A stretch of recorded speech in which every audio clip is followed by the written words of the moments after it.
There she is, Paul Brown Tiger Stadium down in Massillon, the lid lifter of championship weekend, just about 15 minutes away, with the Flyers of Marion Local take on the Fighting Irish of Youngstown Ursuline. That will settle the Division 5 crown, and they kick off at about 11 o'clock in the morning. This is the first of 2 days of wall-to-wall, I mean marathon coverage here on Sports Time Ohio for the high school football championship weekend. I'm Mark Schwab, the coach John Gibbons. Jim Isabella is with us. We're going to be here, well, forever, I think. And let's get right into this first one. Marion Local, the Flyers, this is a team 14-0. The Fighting Irish of Youngstown Ursuline, only a couple of losses on their record. Two very good defenses here. We'll get into those in a minute. Maybe the first thing that jumps out at you guys as you look at these two teams on paper, the size advantage. Youngstown Ursuline significantly bigger than the Flyers of Marion Local.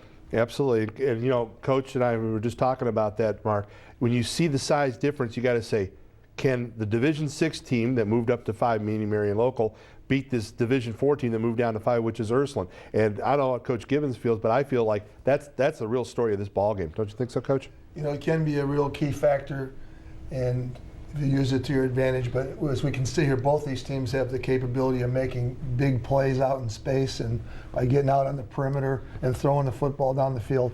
And they both have excellent quarterbacks who can make things happen, and depends what kind of game it is. You know, if you pound it and you can control it, that's fine. But technique's obviously important as far as line play goes as well. All right, we'll crunch some of the numbers here in a little bit. That was the path Ursuline took right there to get to the state finals. They had, well, I guess, you know, you might look at the way both of these teams got here, and would you say either one of them was significantly tested to get to the title game? No, and that's the problem, is that both these teams now have just gone through such a path that they're like, okay, big deal, we're here, now let's see, we want to be tested. It's interesting too, because the thing that I found interesting was Tim Goodwin, the coach from Marion Local, said this. He said, we really needed a new challenge, and this is a new challenge for us. It was a great year for us to move up from Division 6 to Division 5. And so he's ready to go. And you know, you look at these players like Chris Stuckey, we'll talk about him in a little bit with the guys down at the game, but I'm telling you, this team wants this challenge. They're not afraid of Ursuline, and Ursuline is a team that, you know, is going to see these guys and say, well, gee, they're not that big, but this is a really good ball club. They got some really tough players. Ben Schaefer, their running back, is outstanding, and they're just a team that makes a lot of good plays, Mark. Well, and you're getting a look at them here. Last week, their victory over Patrick Henry, a 42-20 win, by far the most points they have given up in a little while, because they had pitched 4 straight shutouts going into that game. As for Youngstown Ursuline, we talked about the size difference they have, which could play in big time on the line of scrimmage. They can run the football too. Lamar McQueen, a double threat guy. We'll get into the quarterbacks a little bit more when we go out to the game site with Al Pulowski and Greg Fry. Running backs here, pretty good. Daryl Moon, a guy 1,100 yards, 21 touchdowns, and a change of pace. Alan Jones, your change of pace back, almost 800 yards and 13 touchdowns. Well, I think the thing is too is that, look, bottom line is the balance of what they want to do. If you look at Coach Reardon, he said balance by his definition is not run and pass ratio. It is using a lot of different players, getting the ball to different players. In other words, they're going to try to run the ball down your throat, but they're going to use McQueen, they're going to use all sorts of different people. Jones will change things up. And Coach, you were telling us earlier, there's a great tradition about Ursuline and tailbacks. Certainly the great Ursuline tailbacks have gone back way in time, and they've always wore the number 1. And right now I see Daryl Mason's wearing number 1, and he's gained 1,163 yards, and he's continued the tradition. And they usually have a backup like Alan Jones, who has 782, let alone, as we see, Lamar McQueen also has run the football for over 1,000 yards. So as you said, they're going to utilize a lot of different people, and they have an all-state wide receiver back in Ross Ravella. Yeah. And they've always had good tight ends since I can remember. One other point, we talked about having close games, and back in when I was coaching at Lake Catholic in 91 and 92, we won 2 state titles, but we had a very close game with Akron St. Vincent St. Mary, and we had to come back from a 21-0 deficit against Youngstown Ursuline, and I think that really propelled us in terms of being able to defeat Ironton in the finals.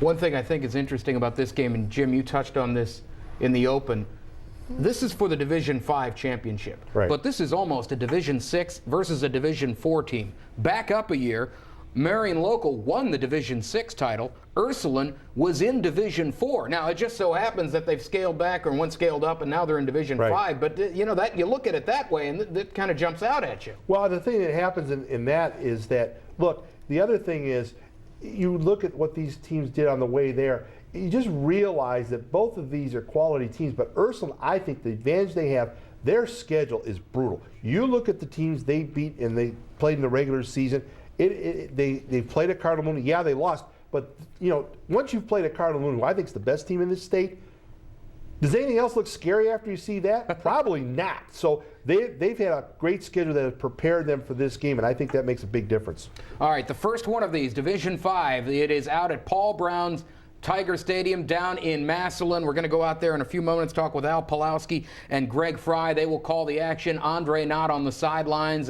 We've got 6 games in 3 days, all of them here on Sports Time Ohio. We've got the Division 5 championship coming up at 11 o'clock. We'll preview the rest of the games coming up. For right now, let's head down to Massillon. Al Pulowski, Greg Fry standing by. Paul Brown Tiger Stadium in Massillon. The crowd coming in today. We expect a big one for the Division 5 matchup as our coverage kicks off here on Sports Time Ohio. We'll have all 6 state championship games for you, along with Greg Fry. I'm Al Pulowski on the rooftop at Paul Brown Tiger Stadium. And Greg, great matchup here today to kick off our coverage in Division 5.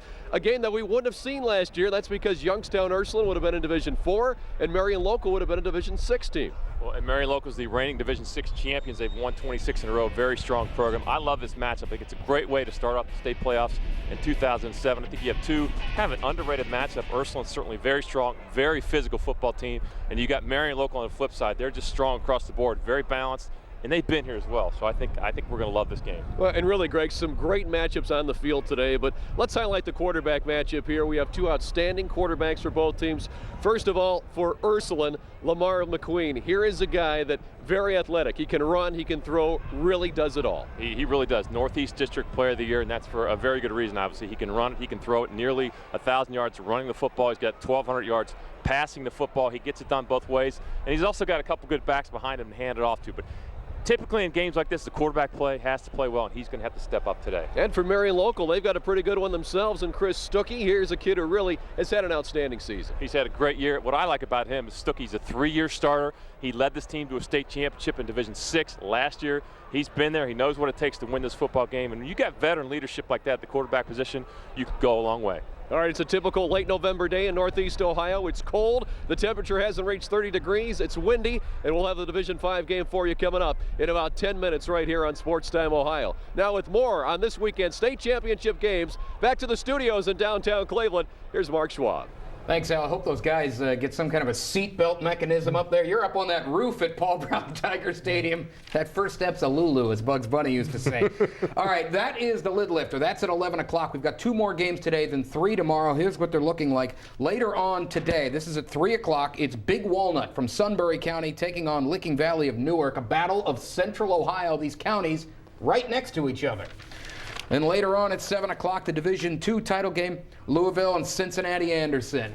And we'll take a look at some of the other games coming up a little bit later on. Ohio's high school football championship weekend continues after this. Sports Time Ohio.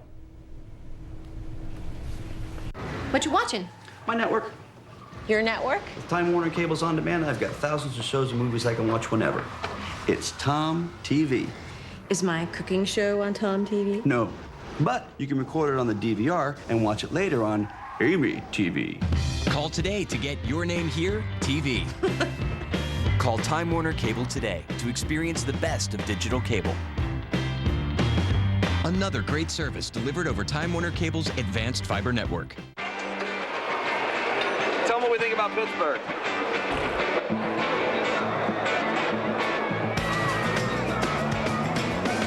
Hi, I'm Andre Davis. The Cleveland Browns are proud to bring you our new family zone. Now you and your team can enjoy the ultimate fan-friendly game day experience that's perfect for fans young and old. Visit clevelandbrowns.com for more details. The Ohio High School Athletic Association is about sports. That's obvious. But it's more than just a competition. What we're really about is learning. Young men and young women stretching themselves in pursuit of the ideals that will guide them for a lifetime. It is an important mission, and we share it with schools, families, and communities. As Commissioner of the Ohio High School Athletic Association, I look forward to working with you to help our young people build their futures. Every Sunday night, Sports Time Ohio is giving one lucky viewer a new Flip Video Shoot and Share camcorder. Just tune in to All Bets Are Off with Bruce Drennan Sunday nights at 7 to find out how you can be a lucky winner. Flip Video. Shoot anything, share everything. Browns fans, it's time to sound off and be heard. It's time for Talking Browns football. It's time to get in the zone. Call in, sound off, be heard. The Browns Red Zone live. Monday night at 8, only on STO. Shot there from Paul Brown Tiger Stadium down in Massillon, where the Division 5 championship kicks off in a few minutes. Later on today at 3 o'clock at Canton's Fawcett Stadium, Big Walnut from Sunbury County against Licking Valley down in Newark. Neighboring counties here. Yeah, and there's a storm of brewing. Some guy named Storm Klein. Wait till we talk about this kid a little later on, because he's a running back who's tough, and wait till you see some of the hits he'll put on people as a linebacker. He's going to Ohio State, making Mark very, very happy. Always, always. And later tonight at 7 o'clock, Louisville and Cincinnati Anderson. You know, for the 11 o'clock game here with Division 5, we're talking about defenses and size and this. And boy, there should be some points on the board tonight when Louisville and Anderson get at it. We might get out of here by Saturday morning some point. I mean, these two teams are explosive. Having seen Louisville last week, Louisville is a team that hits you with no superstars but a variety of players. Cincinnati Anderson, a former Division I team, has come a long way, man. And, you know, both these teams were number 2 teams. They pulled off upsets of number 1 teams. So these teams aren't afraid of anything. They want to get it on, and boy, I'll tell you what, we could see a real fireworks show in that game. Well, and the quarterback for Louisville, Neil Seaman, threw for 2,300 yards, ran for 1,200 just about, and accounted for 36 touchdowns. Oh yeah, he is quick. When I saw him last week, his arm doesn't impress you, but you know what really impresses you is the fact is that he's got presence. He knows, he makes good decisions, and he doesn't have a cannon arm, but he throws that high arcing ball because he's got tall receivers. In fact, both teams have tall receivers, which could be very interesting. As we said, it's going to be hard for the defensive backs. They're probably terrified right now. We got about a minute here or so. Coach, let me ask you, Cincinnati Anderson, they're in the Division II title game tonight at 7. They run the pistol offense. Right. It's that kind of a shotgun, kind of not. We'll get into this a little more detailed later on, but just quickly, what advantages does that bring? You know what happened now with these quarterbacks? We've brought back we've taken the old single wing and the wing tee and the run and shoot, and we've created what we call the spread offense, and defenses haven't caught up with it yet. You really would need 12 guys on defense if the other team has balance, has outstanding receivers, good technique on the line.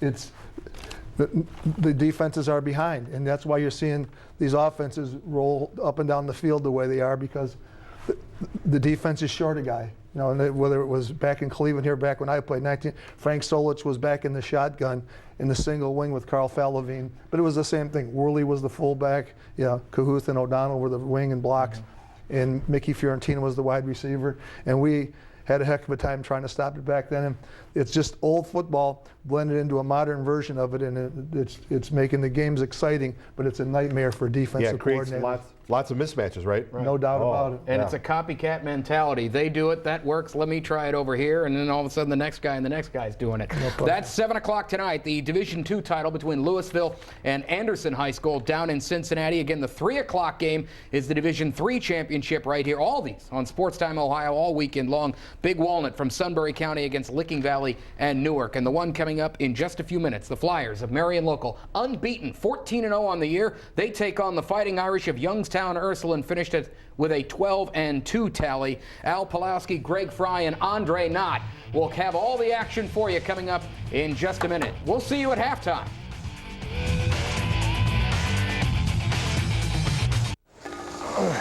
I want to return this. No problem. Nobody warned me HD service would be such a big hassle. You must have satellite. Yeah. Should have gone with Time Warner Cable. Lots of HD choices? Oh, yeah. Even local channels. Plus, they got tons of on-demand and HD. gonna need some help. Nah, Time Warner does everything. No, I mean getting this back in my car. Would you grab that end? Avoid satellite hassles. When you're ready for HD, Time Warner Cable is ready for you. Did you park close? It's Ozzy's first Cleveland solo show in 4 years. Hear and see Ozzy's latest and greatest. December 20th, Wolstein Center. Ozzy Osbourne with very special guest, Rob Zombie. Get your reserve seat tickets on sale now at the Wolstein Center box office, Ticketmaster outlets, online, or by phone. The new album, Black Rain, in stores now. More at Ozzy.com. You only have one chance to be aware of all your surroundings when you're driving. Don't ruin that one chance and take the risk of ending your life and someone else's.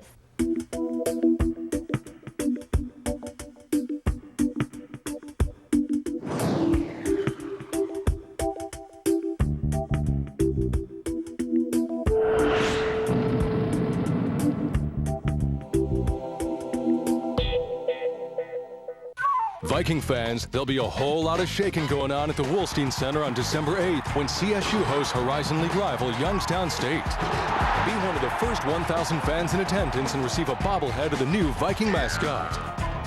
Viking fans, let's get shaken.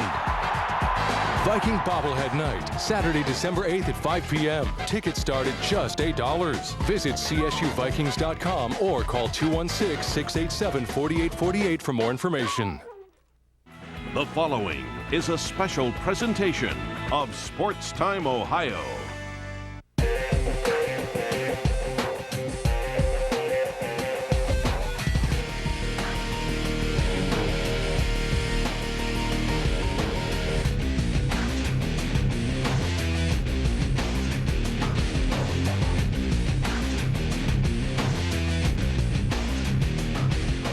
It's a cold morning at Paul Brown Tiger Stadium in Massillon, Ohio. A morning fit for a state championship ball game, and we have it for you here on Sports Time Ohio.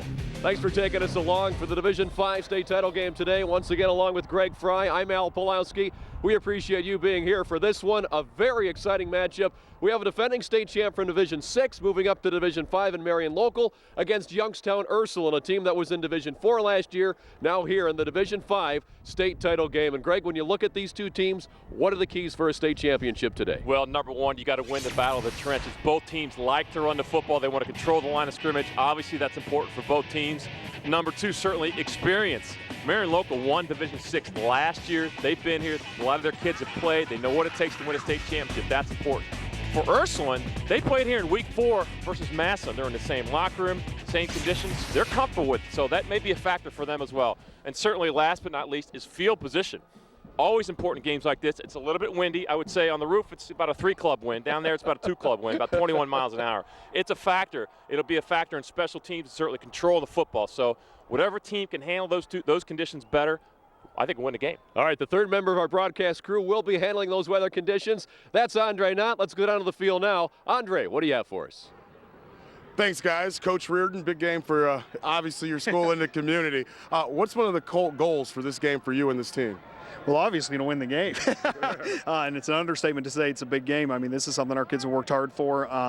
My senior class right now, they were my first group of freshmen when I first got the job, so it's been a pleasure to watch them grow and mature, and it's great for them to have opportunity to accomplish the ultimate goal. Can you talk a little bit about the linebacking core for Marion Local and what you guys are going to have to do to kind of hold those guys back a little bit? Well, you know, first of all, both of them are outstanding football players, both offensively and defensively. They're both extremely, extremely active on defense. They blitz a significant amount of the time, and you know, we need to be very gap sound on offense and to try to neutralize those guys. How big was the schedule that you played for this team as you go throughout the playoffs? Well, it was huge. I think you know, we take a lot of pride in the teams we play and the schedule we play, and you know, I think that prepared us extremely well for this playoff run. Coach, we appreciate the time and good luck. Thank you, appreciate it. All right, back to you guys. It's Coach Reardon of the Irish. All right, Andre, and we're getting set for kickoff here today for Division 5, the state championship game. Marion Local against Youngstown Ursuline. Marion Local will be kicking off as Youngstown Ursuline won the toss, and they've elected to receive. As you get a look at the coaching staff, and boy, Marion Local's got to be proud. They win the Division 6 state title, and Tim Goodwin has his team back here in the Division 5 state title game. Very impressive program out of the MAC conference. 2 representatives out of the MAC again this year. 2 years in a row they've won. The MAC conference has won 2 state titles. They're looking to try to do that again this year. They get the first crack at it this morning. Dan Reardon, the head coach for Ursuline. Boy, he plays a tough schedule all season long. Part of the reason why he's here. Well, they do play a tough schedule, and they're very proud of their program. And again, moving up from Division 4 to Division 5, you know, they feel like they've got a great chance to. They've made a tremendous run this year, and here they are. I just saw the weather conditions there. It is windy down on the field, blowing right to left, and we're set for kickoff here today in the Division 5 state championship game in the Ohio High School Athletic Association. And kicking off for Marion Local is Marcus Moeller. And he'll send it deep now. And over the head and out of the end zone. It'll be a touchback as Ross Ravella came up a little quick on it. And Ursuline will start from their own 20-yard line, led by their quarterback, Lamar McQueen, who has really done an outstanding job this year of both running the football himself, passing it, and boy, Ursuline is just so physical. They are very physical up front. They want to pound on you. He's got 2 pretty good backs behind him, and Daryl Mason and Alan Jones. But to me, I think one of the keys certainly is Lamar McQueen controlling the football and managing the game. And there you see the starting lineups. Mason will be the starting tailback. And we'll show you those once again in just a moment. The Fighting Irish come out in the shotgun. McQueen wearing number 15 on 1st and 10 from the 20-yard line. 4 wides all to the left. And the wide receiver screen is broken up by that Marion Local defense. Let's take a look at the offensive lineup now for the Youngstown Ursuline Fighting Irish once again. Anchored by Lamar McQueen, their quarterback, and boy, Harold Coates, their left tackle. Big kid, very good offensive lineman. Very good offensive line. They're big across the board up front. Bigger than most high school offensive lines, and that's something they want to take advantage of as the game wears on. McQueen under center on 2nd and 10. There's a handoff, nothing there on the left side of the line. And that's what Marion Local's going to do. A gain of 1, that's it for the tailback there, Daryl Mason. Well, Mason comes in 6'1", 217 pounds. He's a big guy. They're going to try to pound him the rest of the way. Here's the defensive line and the linebackers and defensive backs for Marion Local. Very good defensive 11 there. And, of course, Luke Holman, player to watch for the Flyers. 3rd down, call at 9 for Ursuline now at their own 21-yard line. McQueen will run. 1st down and more to the 41-yard line. A straight run for McQueen. We told you at the outset, this guy can run the football. He did there. Well, I like what they did. They traded tight ends to make Marion Local adjust. They were unable to adjust, and this is just a straight quarterback sweep all the way. Good job blocking. Look at the blocks downfield. He's got the edge and picks up the 1st down. And Greg Kesters makes a nice tackle there to keep from making a bigger gain. Well, McQueen needed 52 yards today to reach 1,000 rushing coming in, and he got 21 there. 1st and 10 at the 42 for Ursuline, with 10:55 to go in the opening quarter here in the Division 5 state title game. From the eye, it's Mason. About 5 to the 47. Luke Bertke, number 42, comes in to make the stop from his defensive end position. He's been in the mix on a couple of plays, but you can see already the strength of the offensive line. Watch the guard pull. Number 54 is going to pull Danny Bacco. Pull back up in the hole, and Mason just pounds it in. That's a nice pickup on 1st down. It's only 4 yards, but that's exactly what they want. 2nd down. Call it a long 5 from the 47-yard line. Again, an I formation. Mason with some blockers, but he is trapped there by the local defense. Troy Prenger led the Marion Local charge there for the Flyers, and once again the Irish will have a 3rd down. Great job by Troy Prenger coming up from his corner position to stuff that and turn it back inside to help his linebackers make the pursuit. Watch 17 come up right here. He forces it back inside. That's excellent technique, and Luke Bertke is there again along with the linebackers. Kester's there as well. A new package coming in for the Fighting Irish here as they face a 3rd down and 5 once again. No gain on that last play. The Irish 1 for 1 on 3rd downs on this series. Again, they'll send 4 wideouts to the left. McQueen to the shotgun. Marion Local showing blitz. Here they come. It's an inside handoff. And stopped near a first down, but probably just a little bit short is Alan Jones. He's the backup, just a sophomore, but he got a lot of experience this year, and I think we're going to get a measurement. Alan Jones, actually his first start was at this stadium in week 4. What they do, they line up to the field. Looks like they're going to sprint out to the field, and they run it back to the boundary. And it's going to be close. It looked like he might have got it, but his knee was down. He might be about a half a yard short. We'll take a look now as they stretch the chains. And Greg, you need no spectacles. You're right, about a half a yard short there. Alan Jones, by the way, that was his 118th carry on the season. He has 787 yards now. So Alan Jones, almost like having 2 starting tailbacks when you consider him. Well, Coach Reardon's got one of those calls early in the game. You know, he's controlling the line of scrimmage. He's fourth at about a half a yard at midfield. I think he's going to go for it. He's confident in his O-line, and I would say this opening drive, they're moving the line of scrimmage. So Ursuline will go for it on 4th down as you take a look at Coach Reardon. That's one of those gutsy calls. You're like, you know what? We made it here. We're not coming here to lose. Let's go. Mason's the tailback. In the I formation. White right to full. Mason. Looks like he may just have enough. Well, I don't know. He got tripped up. Luke Holman got some pressure and tripped him up. This is going to be close. Whoa, it's going to be close. And it is just enough for a first down. The 7th play of the drive as Ursuline has an impressive opening drive here. Let's take a look at it again. Get a little bit of penetration. Holman comes to the backside and trips him up, but not before he at least falls forward. Big pickup. The Marion 47-yard line. First down and 10 now for the Irish. Play clock's winding down there. It's down to 8. McQueen again to the shotgun. He's got 2 seconds. 1, he's going to be out of time. Yeah, they got to call timeout. Yep.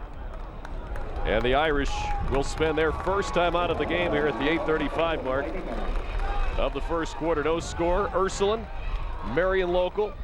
Kicking off our coverage here today, all 6 state championship games on Sports Time Ohio. Let's take a look now more about Youngstown Ursuline, a team that was in Division 4 last year. They play Division 1 teams, Division 2, Division 3.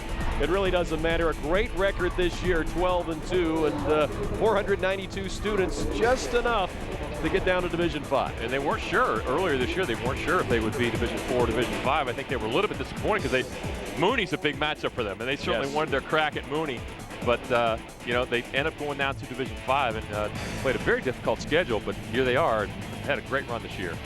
They sure have, and the Fighting Irish making their 15th appearance in the postseason here since Ohio went to the state playoff system back in 1972. And Coach Reardon does a tremendous job there at Youngstown Ursuline. But they did have their crack at Mooney. In week 8, I believe they lost 37-14, but since then they've rolled off 5 in a row and they're on a roll. It's current play now, current drive, 7 plays, 33 yards to take a ball, 3:22 of the first quarter. McQueen shows a little toughness as he lowered the shoulder there and picked up about 4 or 5. Greg Kester's on the stop for Marion Local, and we'll be calling Kester's name a lot today. We will be calling his name a lot. He's going to have a heck of a game. The linebackers for Marion Local are going to have to make some plays and take on some of those guards pulling for the Irish offensively. Coach Reardon talked about the fact he likes to run into a lot of formations. He'll spread the field and force you defensively and dictate what you're going to do, and he's doing that already. You see him splitting a lot to the wide side, going unbalanced. He's shifting his tight end. It's very difficult to defend against that. You really have to be on your toes. Gain of 3 on that last carry. 2nd down and 7 at the 44. Pitch down to DeAndre Harris. And not much there as he tried the left side. And a 3rd down's coming up once again for the Irish. So we'll take a look at the replay. See that Marion Local defense toughen. When he cuts back, number 73, Alex Subler, is going to make the play. And a good job coming off of blocks by the D-line for Marion Local. They're outmatched size-wise, but they're going to have to use some quickness to get off those blocks and make tackles. 3rd down and 7 is no gain on that last play. McQueen in the shotgun. He'll send his 3 wides to the wide side of the field here on the near side, the lower portion of your screen. McQueen to throw. In trouble. Got out of it. 3 tackles broken. Got it away. And incomplete. Almost intercepted. That was intended for Ross Ravella. But Marion Local had a couple of players there on coverage. And Stuckey, I think, was the one that knocked it down. The quarterback who also plays safety. So 4th down coming up as Youngstown Ursuline does use 5 minutes of the first quarter, though, on this drive, and now they'll punt. Marcus Bullard comes off the edge. I think that's the adjustment that's Marion Local is going to make defensively. He misses, but he blows up the play, and Lamar McQueen's going to bust some tackles, but an ill-advised throw here. Stuckey probably should have had the interception, but I think he was colliding with a number of guys there. 5 guys on your screen. Fortunate not to have an interception there. John Cola to punt. Faking it. Walters deep. Forget about the punt. First down, Youngstown Ursuline. Alan Jones. Now the 11th play of the drive. And Ursuline now successful 2 for 2 on 4th downs in the opening drive. Let's take a look at it again. Greg, what happened here? Well, they faked the high snap to John Cola, their punter, and the short snap to Jones, and they catch Marion Local snoozing a little bit. They're setting up for the return. Look at the hole you got here. Nice job. Gutsy call, but you know what? As we said earlier, they didn't come here to lose. They're going to be aggressive making the calls. And now we've got a flag on the field. I think there's only 10 players on the field for Youngstown Ursuline. 1, 2, 3, 4, 5, 6, 7, 8, 9, 10. Yeah. Well, sometimes that happens when you have a 4th down, like you've got a crazy play and you got personnel coming back and forth. You would think in week 15 you got that figured out, but it never works that way. Irish.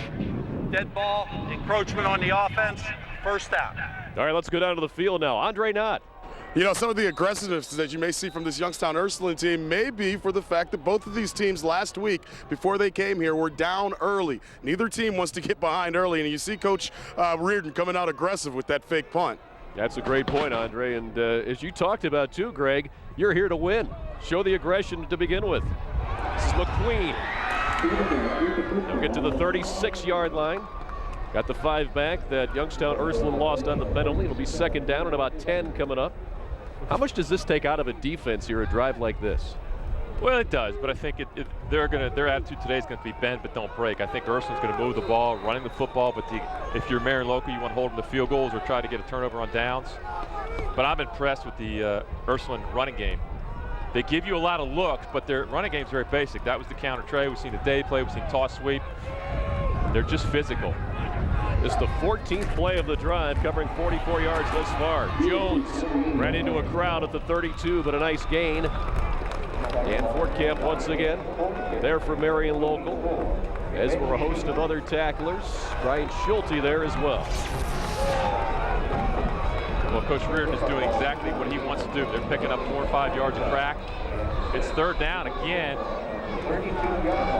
But they've been successful on 3rd downs, and they've been really good on 4th downs so far in this drive.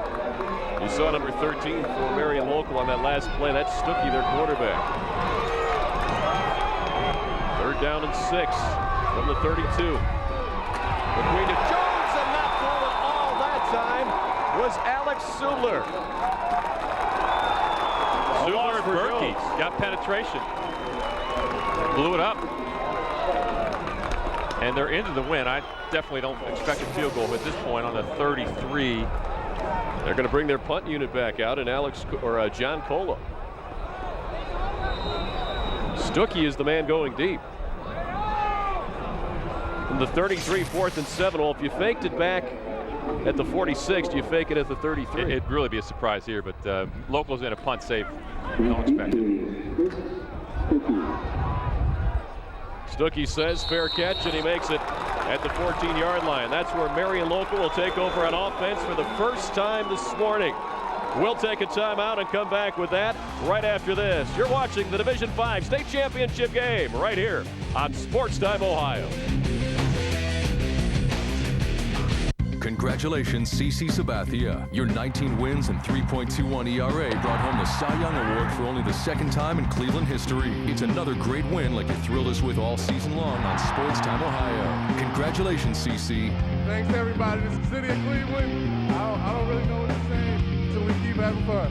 Morris Cadillac Pontiac GMC also congratulates CC on his Cy Young. Morris Cadillac Pontiac GMC, proud to be the official auto dealer of CC Sabathia. High school football fans catch the OHSAA Division I Championship game live on STO. One last game to decide it all. This is it, the Division I Championship live, Saturday night at 7 on STO.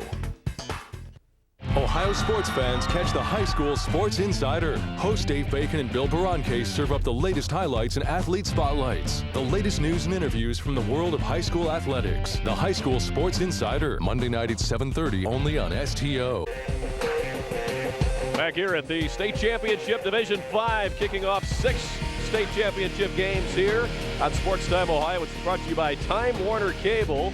The OHSAA Football Championships brought to you by Time Warner. We appreciate them and their support here at our broadcast this season here with the postseason coverage. And boy, we've had a great time bringing you these playoff games leading up to state championship Friday and Saturday here at Paul Brown Tiger Stadium and also at Fawcett Stadium in Canton, where we'll have the next game coming up for you this afternoon.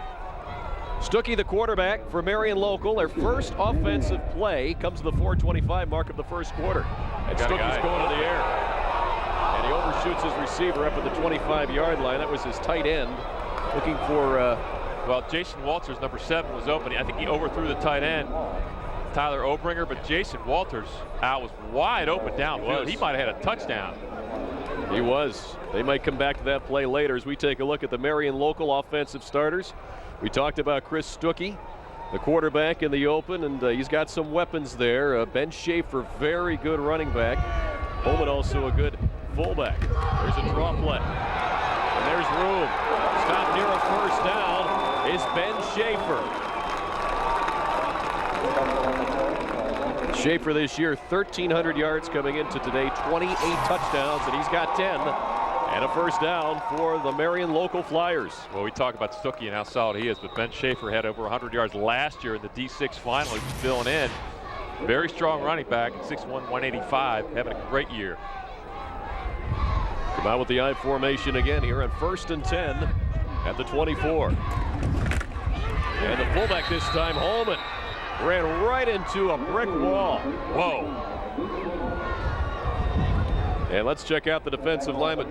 Danny Bacco was there for Ursuline, and he's a part of that front 7 as Ursuline will play that 4-3, and boy, they are tough up front. They're tough up front. A lot of those guys on the O&D line are going to play both ways. They'll sub quite a bit for them, but certainly the guys like Bacco and Jenkins, Justin Brown, Ryan Kelly, you're going to see a lot of them on both sides of the football. Second down to 11 coming up after a loss of a yard. Stuckey will go to the shotgun with 4 receivers.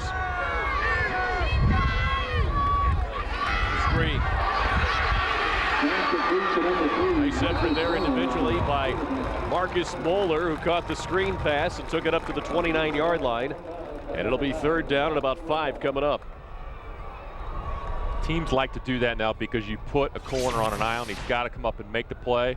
You got a receiver out there blocking on the defensive back, and you expect your receiver to make this guy miss, which he does. I believe that was DeAndre Harris that came up, and Ross Ravella comes in and cleans it up. But they get positive yardage.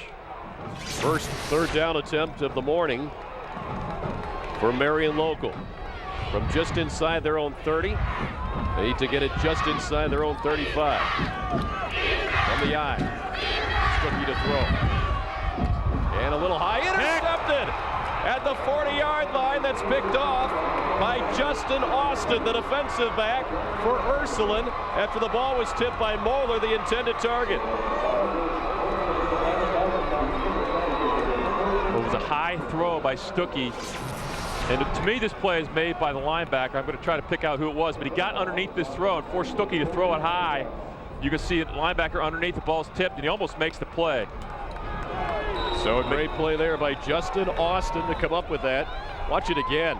Nick McGaggan is the one that comes from the linebacker position and runs underneath that and really forces a high throw. And Austin comes down with a great athletic play. His first interception of the season, and it comes in the state championship game. 1st and 10 now Ursuline. McQueen with the play fake. Flags in. Moeller wraps up McQueen and tosses him out. And this may come back due to a hold. I'm going to guess it's a hold.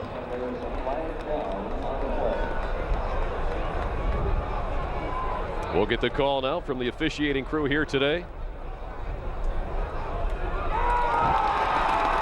And now I think one thing I want to mention, we talked about one of the keys being field position. And in the first quarter, I think Coach Reardon has got to be very happy for Ursuline. As you watch the replay here, it's counter tray. They're faking a counter, guard and tackle pulling. You could probably call that a hold right there. That's probably what they saw, or on the edge. But field position is important. Ursuline's been going into the win the whole first quarter. They haven't scored, but they've controlled the football. And I think for Marion Local, when you have the win, you want to be able to put points on the board. They've only had 3 snaps offensively so far. Holding on the offense, repeat first down. So to me, from a field position standpoint, controlling the football, Ursuline doing a great job in the first quarter. They may not get points out of the corner, but they're starting to run the football, which they want to do, and they're going to get the win in the second quarter. We talked to both the coaches, Greg, before the game. Both said how important it was to control the ball in this game here, and right now Youngstown Ursuline able to do so. McQueen from the gun on 1st and 25, flags once again, and no dice there for the running back, DeAndre Harris. In fact, he lost a couple of yards, and Marion Local might decline this penalty. Yeah, you got a motion penalty. Now watch Holman. What a great solo tackle there, Greg. Just how you teach it. I would not be surprised to see that time and time again from a Marion Local defense and the type of players that they have. They're very disciplined. So they're fundamentally sound. They make tackles in the open field. They're going to get tested. There's some athletes certainly for the Fighting Irish offense that when you get in space, you better make the tackles if you're a defensive back or linebacker. Well, Holman did there for a loss of 4. So the penalty is declined. 2nd down and 29 now for Lamar McQueen and the Youngstown Ursuline Irish. From the I formation, Mason's the tailback here. Dwight Wright the full. It's Mason on a carry. He'll lose 4 yards. Tackled inside the 40-yard line, and getting through was Alex Subler, and that's why he was held a couple of plays ago. He can get in there on defense. Well, that's great technique by Alex Subler. He's done that a couple times. They're running the counter tray. Watch him chase. You see the lineman pulling. Michael Hearns is pulling. He chases right down behind him underneath. That's great technique by Alex Subler. That's exactly how you design it. Great play. And Ben Schaefer helped him out there to finish him off, number 44 in your picture. You teach those defensive linemen, you cannot watch the quarterback or watch the back. You got to, if the guy pulls in front of you, you got to chase him down the line of scrimmage, and you got to stay flat. You can't get penetration. Well, they've held Mason in check so far. The Marion Local defense has 6 carries, 7 yards. Flag comes in. The down clock expired. So on a 3rd and 32, looks like Ursuline's going to be marked back 5 more. And you wanted a little bit of nerves here. You know, they had a very effective opening drive, but they're imploding on this drive with 3 straight penalties. And this is one of those, what do you call here calls? Yeah. Well, Greg, you're a coach. What do you do here? What's your 37-yard play? Yeah, well, it's one of those, maybe you got to have some sort of a draw or a screen, or, you know, I'd put the ball in the hands of McQueen and get him on the edge and see if he can. If you get a first down, it's a miracle. You want to pick up positive yards at this point. Now there's your total yards. Now Ursuline has lost several on this series. 3rd down and I-77. McQueen got a few back. About 4 up to the 40 or the 38-yard line. Once again, another stop by that Marion Local defense, Ben Schaefer.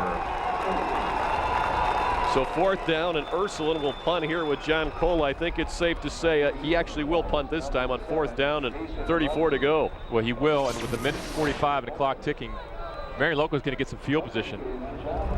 Walters and Moeller standing at their own 40, and that's a very short punt. Bounced out of bounds at the 50-yard line, and Marion Local will start this drive at midfield. And Andre Knott, this one a very important drive for Marion Local.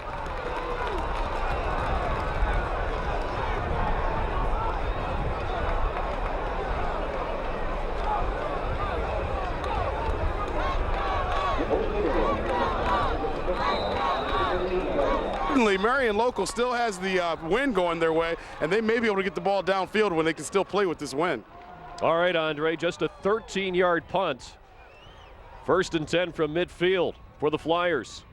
Stuckey under pressure, gets the ball away, and a one-handed catch made and then dropped at the 25. Almost an outstanding catch by Jason Walters. And boy, Stuckey had some pressure coming there from the left end spot, and Jamel Turner.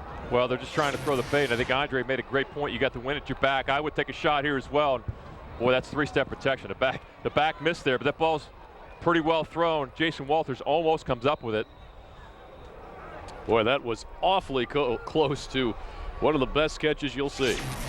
2nd down and 10 with 1:31 to go in a scoreless first quarter. Draw play. No yards. Ryan Kelly got some penetration, number 51, 6'2", 228 senior. And you can see this is going to be a bit of a tug of war for a while. Both teams really trying to find out who's going to control that line of scrimmage. And so far, it's kind of a dead heat.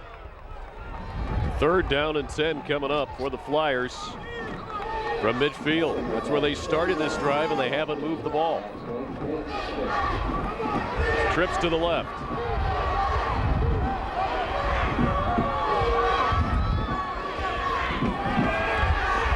Stuckey under pressure. Manages to gain yardage up to the 49, but he'll be well short of a first down. But boy, just a great job avoiding the sack. Well, good job stepping up, but that play is made by number 11, Jamel Turner. You're going to hear a lot about him, an all-district player as a sophomore, 6'3", 206, comes off the edge, goes through 2 guys to make the tackle. Comes into the game with 31.5 tackles for loss, and he blows that play up. No chance for Stuckey there. 4 to punt. Peterman and Ravella deep. Not a bad punt. This one could work out well for Marion Local if they can get there, but it goes into the end zone. As pursuing that was Luke Bertke, but he just couldn't get there in time. So a 48-yard punt, and it'll be a net of 28 yards as Ursuline will start once again at their own 20-yard line. 5 seconds to go here in the quarter, and Greg, Ursuline has had the ball for most of it. They have, but no points to show for it. And I think, again, it's a tug of war. It's hard to tell, which team's going to come out on top here as far as a momentum standpoint. But boy, Marion Local had a chance to pin Ursuline back there down to the 1 or 2 yard line, really control that field position. But second quarter, Ursuline's going to get the win at their back. They'll come out with the I formation, 2 tight ends set here. No wide receivers. Mason got about 3. Stood up there by 4 players from Marion Local, led by Matthew Reichert. And that's the final play of the first quarter. So 12 minutes of high school football in the books of the Division 5 state title game. No score between Ursuline and Marion Local. We'll be back with more right after this on Sports Time Ohio. Try this. Certain restrictions apply. What is this? Phone company disclaimer. I could never read it before. Some fine print can really open your eyes. Go on. Subscriber line charges. Excellent. Doesn't sound excellent. With Time Warner Cable's home phone service, there are fewer fees. Now on to page 2. And less fine print. So it's easy to read and easy to trust. Switch today. It's time for Cleveland State basketball. Gary Waters and the Vikings are rocking the rim. Join the fun. Feel the excitement. Catch CSU Viking basketball. Don't miss Cleveland's biggest college game of the year when the Vikings host the Ohio State Buckeyes on December 18th at Quicken Loans Arena. Tickets are going fast at the CSU Wolstein Center, Quicken Loans Arena, and all Ticketmaster outlets. Cleveland State Vikings, we are your team.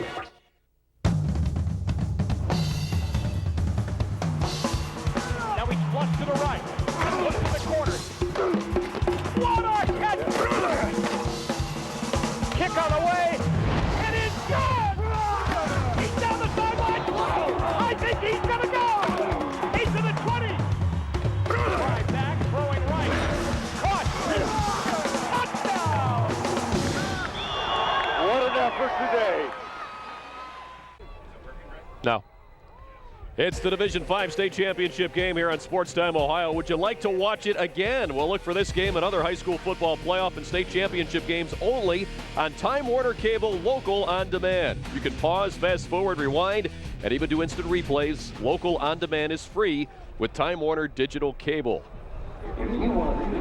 Second quarter about to begin here at Paul Brown Tiger Stadium in Massillon. Pat Murray, our director, Jim Murphy, our producer, along with Greg Fry and Andre Knott. I'm Al Pulowski. We appreciate you joining us for the Division 5 state championship game here today. Second down and 7 for the Irish at their own 23 as McQueen will go to the shotgun, give to Mason, and he'll lose yards off the handoff, and knifing into the defensive backfield was Greg Kesters. What a play by the inside linebacker. Great penetration. Well, Coach Reardon, the head coach for the Fighting Irish, was very concerned about the aggressiveness of the Marion Local defense. They'd like to bring guys all the time. You can see Kester shooting a gap.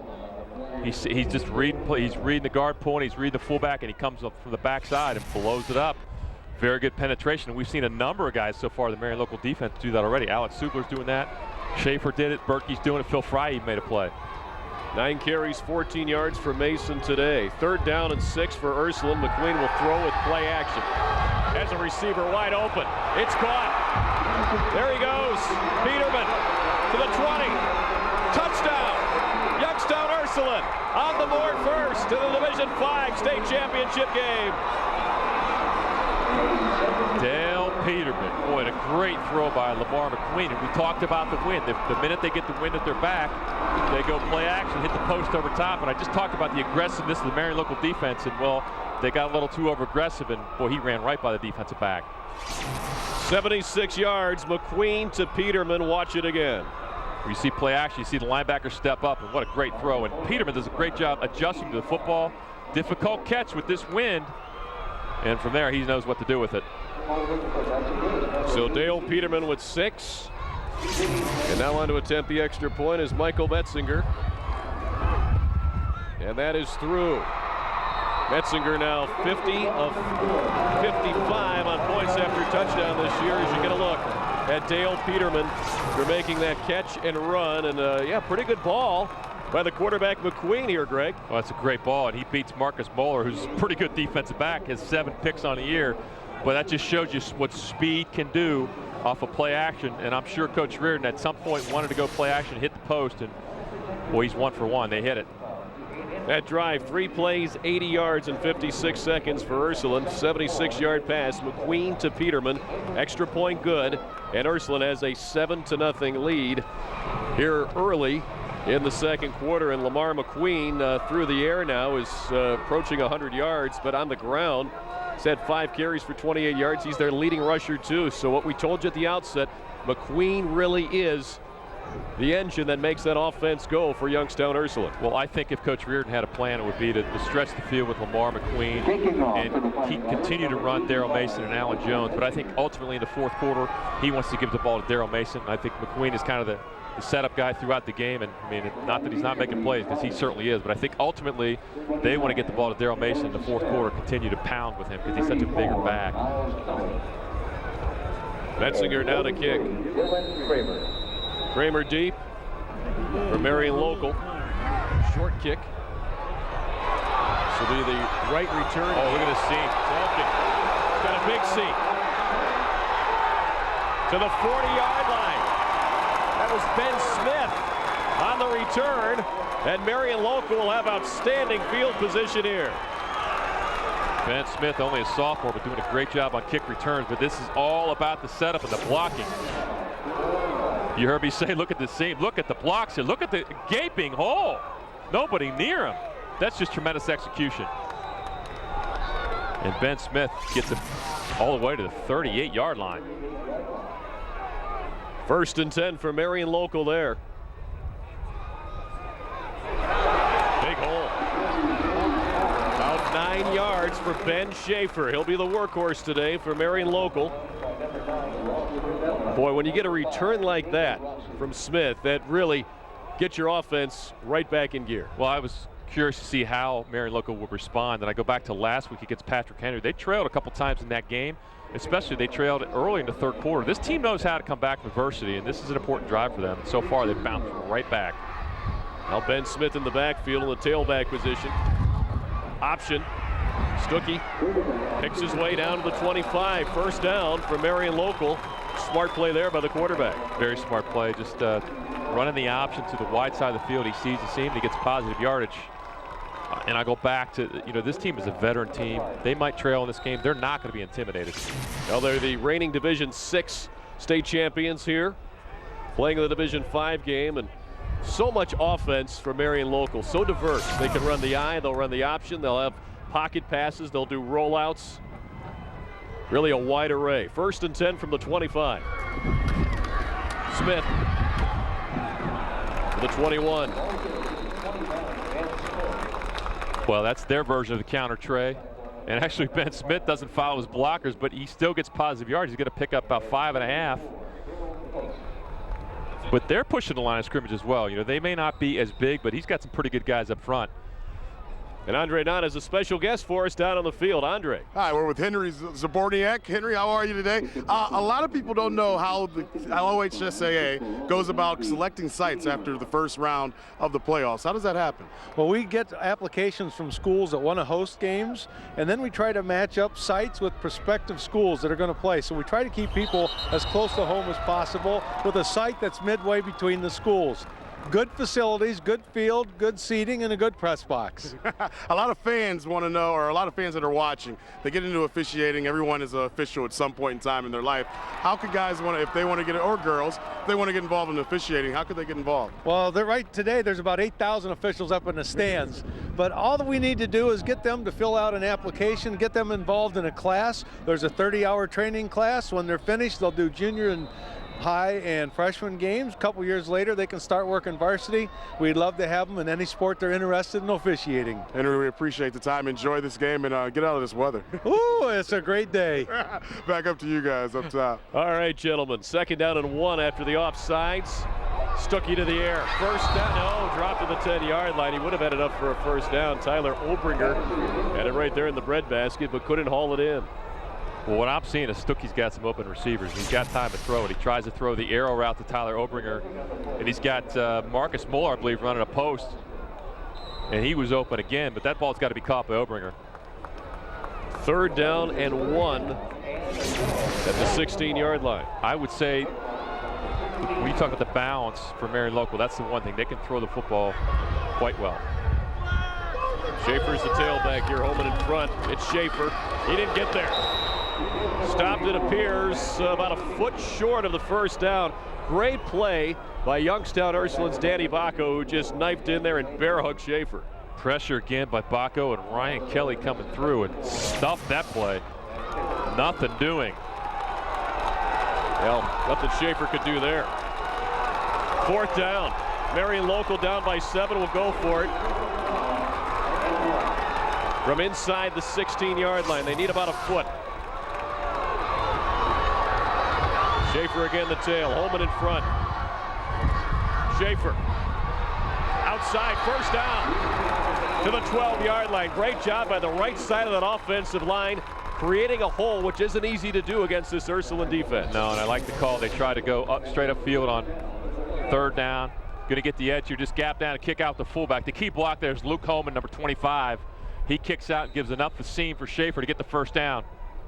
But if you're having a hard time running right at them, you got to try to get the edge and force them to run. And all you need your tailback to do is find a little bit of a crease, and he did. From the 12, 1st and 10 for Marion Local. As they try and answer the Ursuline touchdown on the last drive. Schaefer got down to the 9.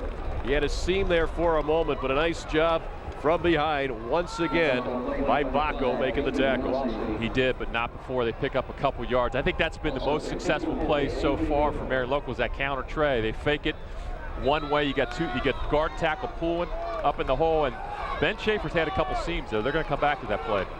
Schaefer now 5 carries, 23 yards today, and a good drive here by Marion Local. 2nd down, call it 8 from inside the 10. Option. Reverse option. Bowler. Inside the 5.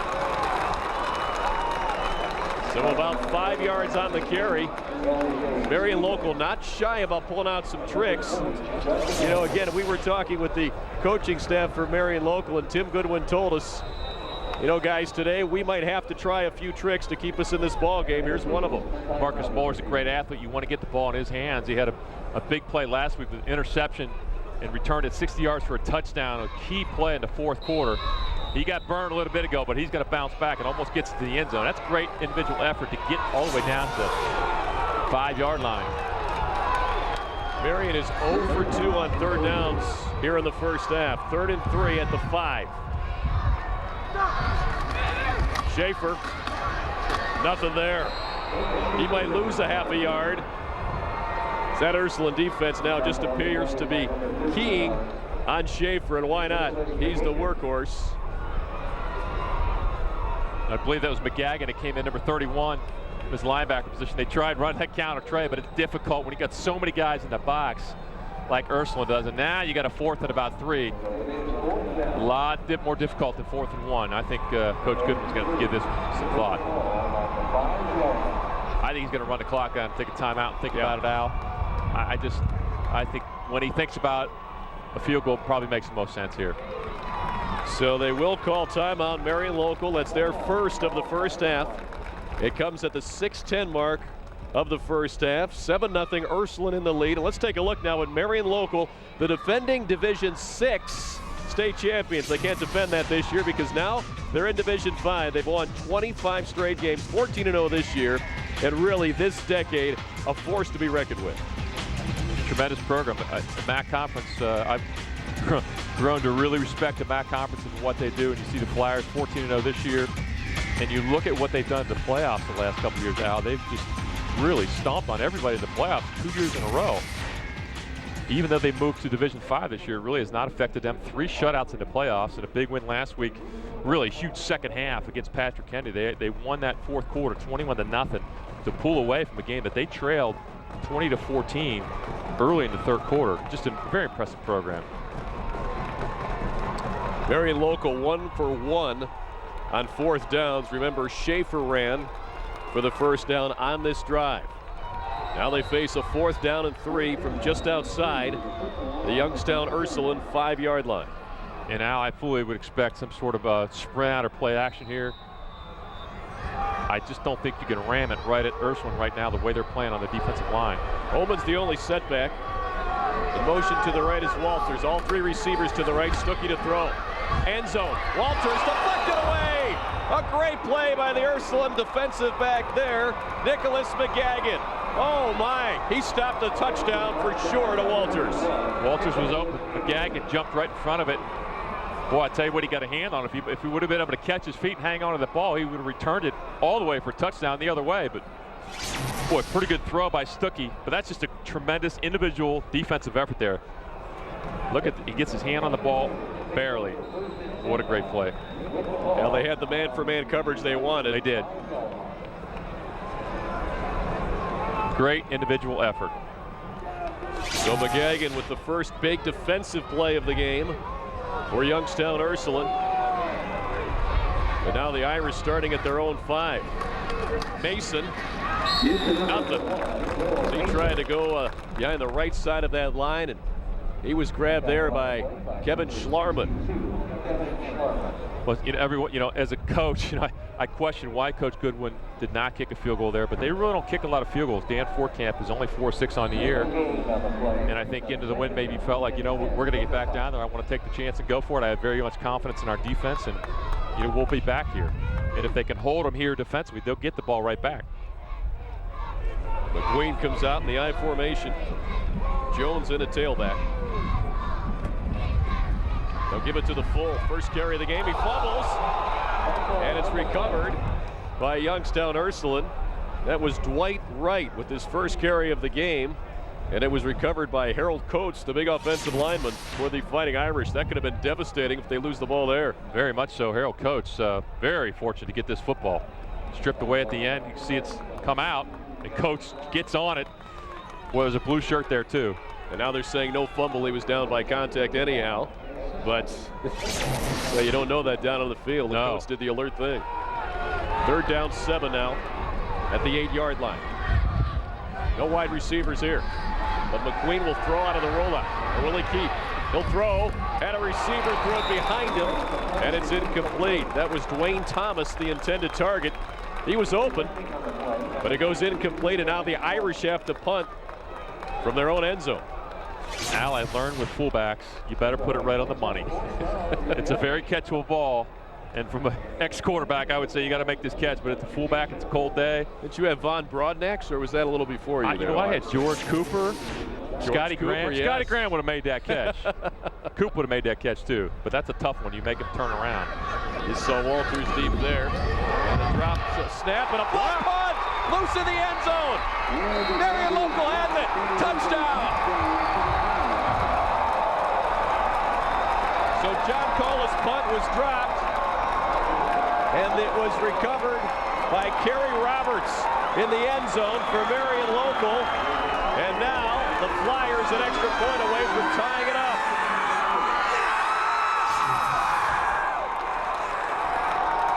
Watch the snap, Greg. Snap is low, and he bobbles it. And that just gives Marion a little bit more time. And it's like he had Jones as blocking man, pushing Jones into him, though. Kesters, I think, was the one that got a hand on it. Boy, great job by Kesters. He was blocked, but he at least got his hand up to get it.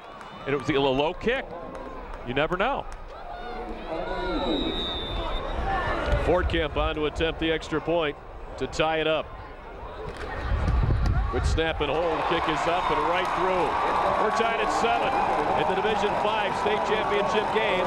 4:34 remains before halftime, and Marion Local has tied up Youngstown Ursuline. We'll be back with more as we watch the block punt one more time here on Sports Time Ohio. Back after this.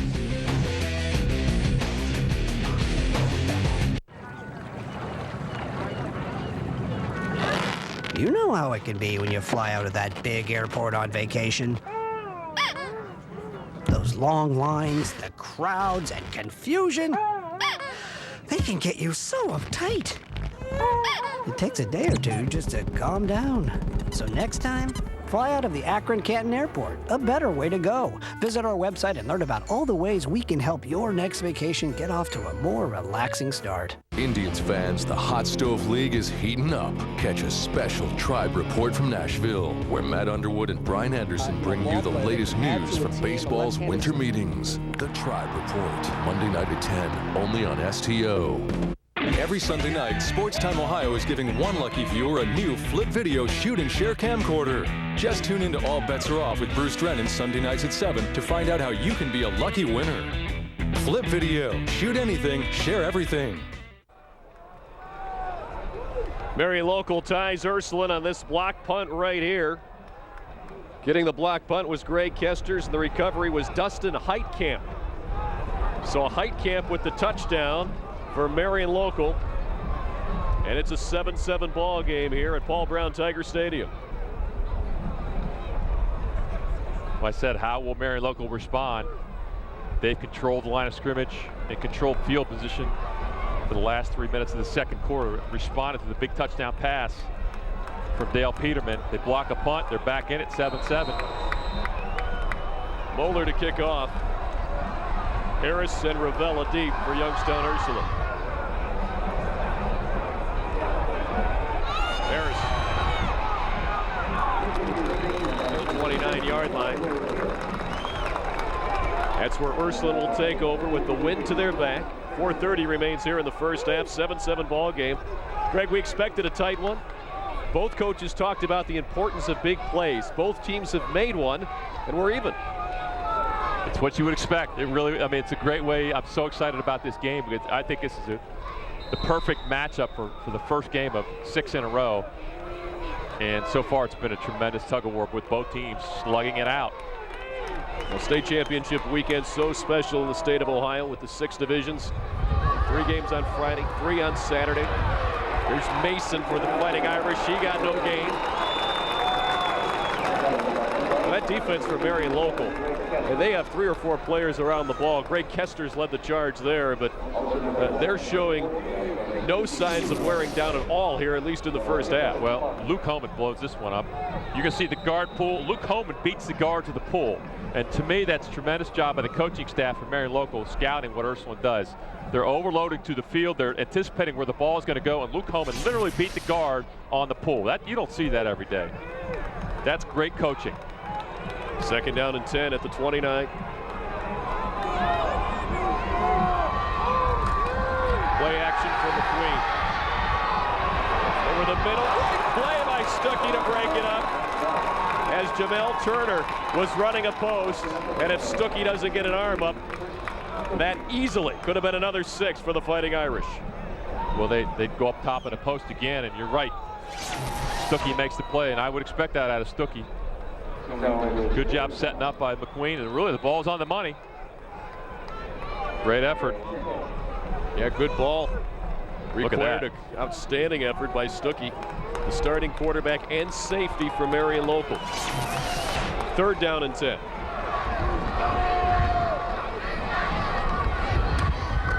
Mason on a pitch. You got 3, maybe 4, but stopped well short of a first down. Punt unit coming on for the Fighting Irish. Nice stop over there by Troy Prenger, the defensive back, who came up on run support. I like the adjustments that Marion Local is coming up with defensively. They got pushed around that first drive of the game by Ursuline, but since then they've really made some good adjustments, and they're making the plays and forcing the Irish to punt again. Well, they've handled Daryl Mason. 9 carries for 12 yards for Mason.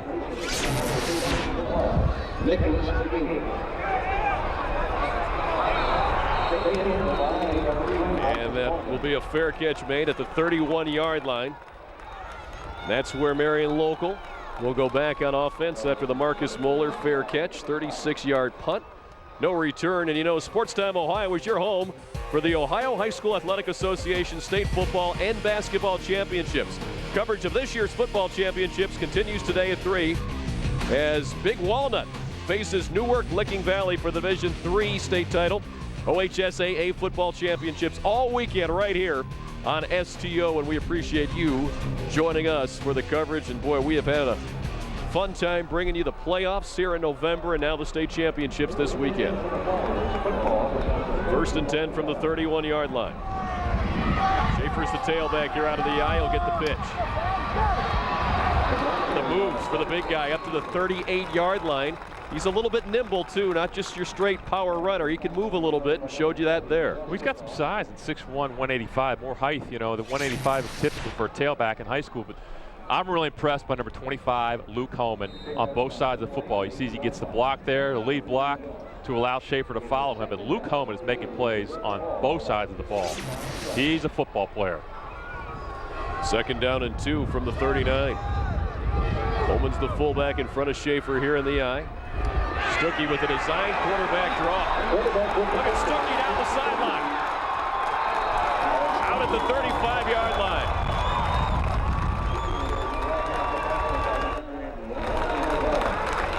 3-year starter, Chris Stuckey. 20 touchdowns through the air, and he's also got 9 on the ground. This guy runs the football quite a bit, 5.8 yard average, and a little more speed, I think, than Ursuline probably would have guessed if they're watching him on film. This is a pretty quick defensive back there. Ross Ravella could not quite get him, and Ross Ravella is a stud all-district player for Ursuline. 26 yards on that carry. 1st and 10 from the 35-yard line as Marion Local driving here. Stuckey to set up the screen. Here's Smith. Down to the 32, a pickup of about 3. Well, they had it set up, but Ryan Kelly turns it back inside just enough time to get the support, but they really had it set up. You see the lineman releasing, dumps it outside. Gonna look back inside. Does a good job waiting for his blockers, but well defended. Ben Smith averaging 5.5 yards per carry. Now I know that was a screen pass, but 93 rush attempts coming in, so he's gotten the ball a lot this year for Marion Local. Stuckey again with that fake. That play works down to the 22-yard line. So Marion Local has found something in that Youngstown Ursuline defense that allows that fake to work. I think they're using their aggression against them. Well, they are, and I talked earlier about the counter trey that was very successful for them. Well, Ursuline has reacted to the counter trey, so what they're doing is they're faking it, and you see the guard, it's a trap right there, and he steps up in the hole. Lucas Moeller came through on the trap, kicked it out. It's a nice play. To me, it's the next step off the counter trey. It's a good adjustment offensively. The chess match, I love it. From the 22, Stuckey on 1st and 10. Wants it all. Touchdown! Marion Local takes the lead. Flag on the play. Probably going to be interference. Alex Moeller on the receiving end of the 22-yard strike from Chris Stuckey. And Marion Local now has taken the lead, it appears. Yes, defensive pass interference. They came back to the post. They've had the post 2 or 3 times already. They've just not been able to connect. again, I credit the offensive coaching staff from Marion Local coming back to this play, and it's a great catch by Alex Moeller, and obviously a well-thrown ball by Chris Stuckey.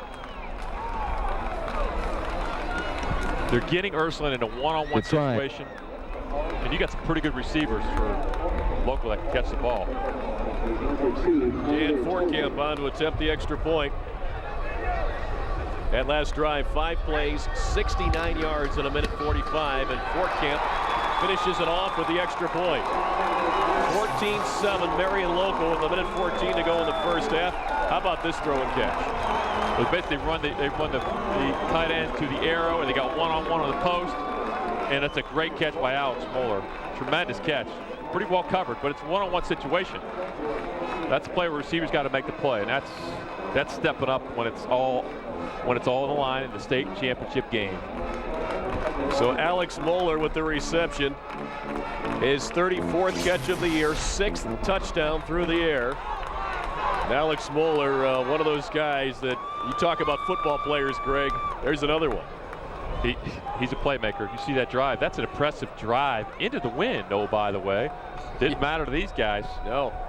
Stuckey he's very impressive. I was impressed with him a year ago. Just a comfortable guy up there. He's one of those guys where you can call multiple plays at the line of scrimmage, whether it's a run and a pass play or two run plays. He's going to get you in the best play, but he's very effective throwing the ball. His motion's a little bit funky, but you know what? Quarterbacks like that, he delivers an accurate ball. He gets the job done. He showed to me how he can run the football on that drive as well, Al. He sure did. And that little trap play for the quarterback, which you don't see a lot of, really worked well. First to the left, then to the right, to really set up everything else. And we talked about Marion Local having those diverse options on offense. They'll do anything. Run the quarterback, throw the quarterback, run those trap plays, run the option play. It's, you know, it makes it harder to defend when you can throw so many people at you. They're sound. Now the penalty is going to move the ball to the 50, the interference call. In high school football, you can do this. Look at this. This might go out of bounds. Boy, that's Marion Local gets the kickoff from midfield, Greg, and they send it out of bounds. That drives coaches wild. I was just thinking that. I'm thinking, you know, you get field position, and of all times to kick it out of bounds. I'm sure Coach Goodwin's going to just shake his head. He probably won't even look at him. Well, the Marion Local defense, yeah, it's been. He's not looking at him. They have done a great job here today. They'll be called upon once again to stop Youngstown Ursuline here in the first half, but every time, 3-4 players around the football. You would expect that. They're very aggressive, and Coach Reardon was concerned about that. And for the opening drive, maybe the first half of the first quarter, Ursuline controlled the line of scrimmage. Since then, Marion Local defensively has gotten a lot of penetration. They've been aggressive, and to me, Marion Local has started to take over this game from a rhythm standpoint. They're doing what they want to do. I think it's important now for Ursuline to bounce back. They need to run the football. They need to control the line of scrimmage and continue to do what they do best. Now they're going to make him kick again 5 yards back. That's the option you have in high school football. And because they kicked from the 50, Greg, I think they would have just gotten the ball at the 25 or the 30 as opposed to the 35 or the 40. Well, I think they want the return. He's kicking into the wind. So I think the Ursuline coaches feel like they can get a return and see if they can get a big play to get really good field position. Harrison Ravella deep. This will be Harris. Trying to create space. Got outside and got a flag with a late hit. 15 more will be tacked on. Well, there's your field position. And again, I'm sure Coach Goodwin's just shaking his head thinking, well, you know, we had him pinned down, and all of a sudden they're going to have the ball at midfield. You didn't need that penalty. That's very atypical. And he's going to get an earful coming to the sideline. Well, he was knocked down at the 29. Harris was. Eric Heitkamp is a guilty party, and he's saying, Coach, you know, I was going with the flow. I was being aggressive.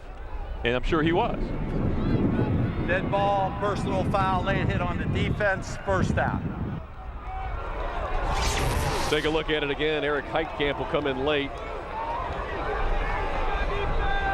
You know, I think he might have hit him right as he was going out of bounds, but if, you know, you're on the Ursuline sideline, they're going to call it every time. So the 14-yard return plus the penalty, and that's 29 yards up to the 44 with 1:09 to go in the first half. McQueen in the gun with 4 receivers. With time, now the pocket closes down and he can run. First down into Marion Local territory, stopped by Troy Prenger. Marked the ball at the 44. 12 yards And a first down for Ursuline. They have 2 timeouts left. You see the time there on your screen. That's correct. 59 seconds remain before halftime as Ursuline tries to answer the Marion Local previous touchdown. Ursuline led this one 7-0. Now they trail 14-7. McQueen got away.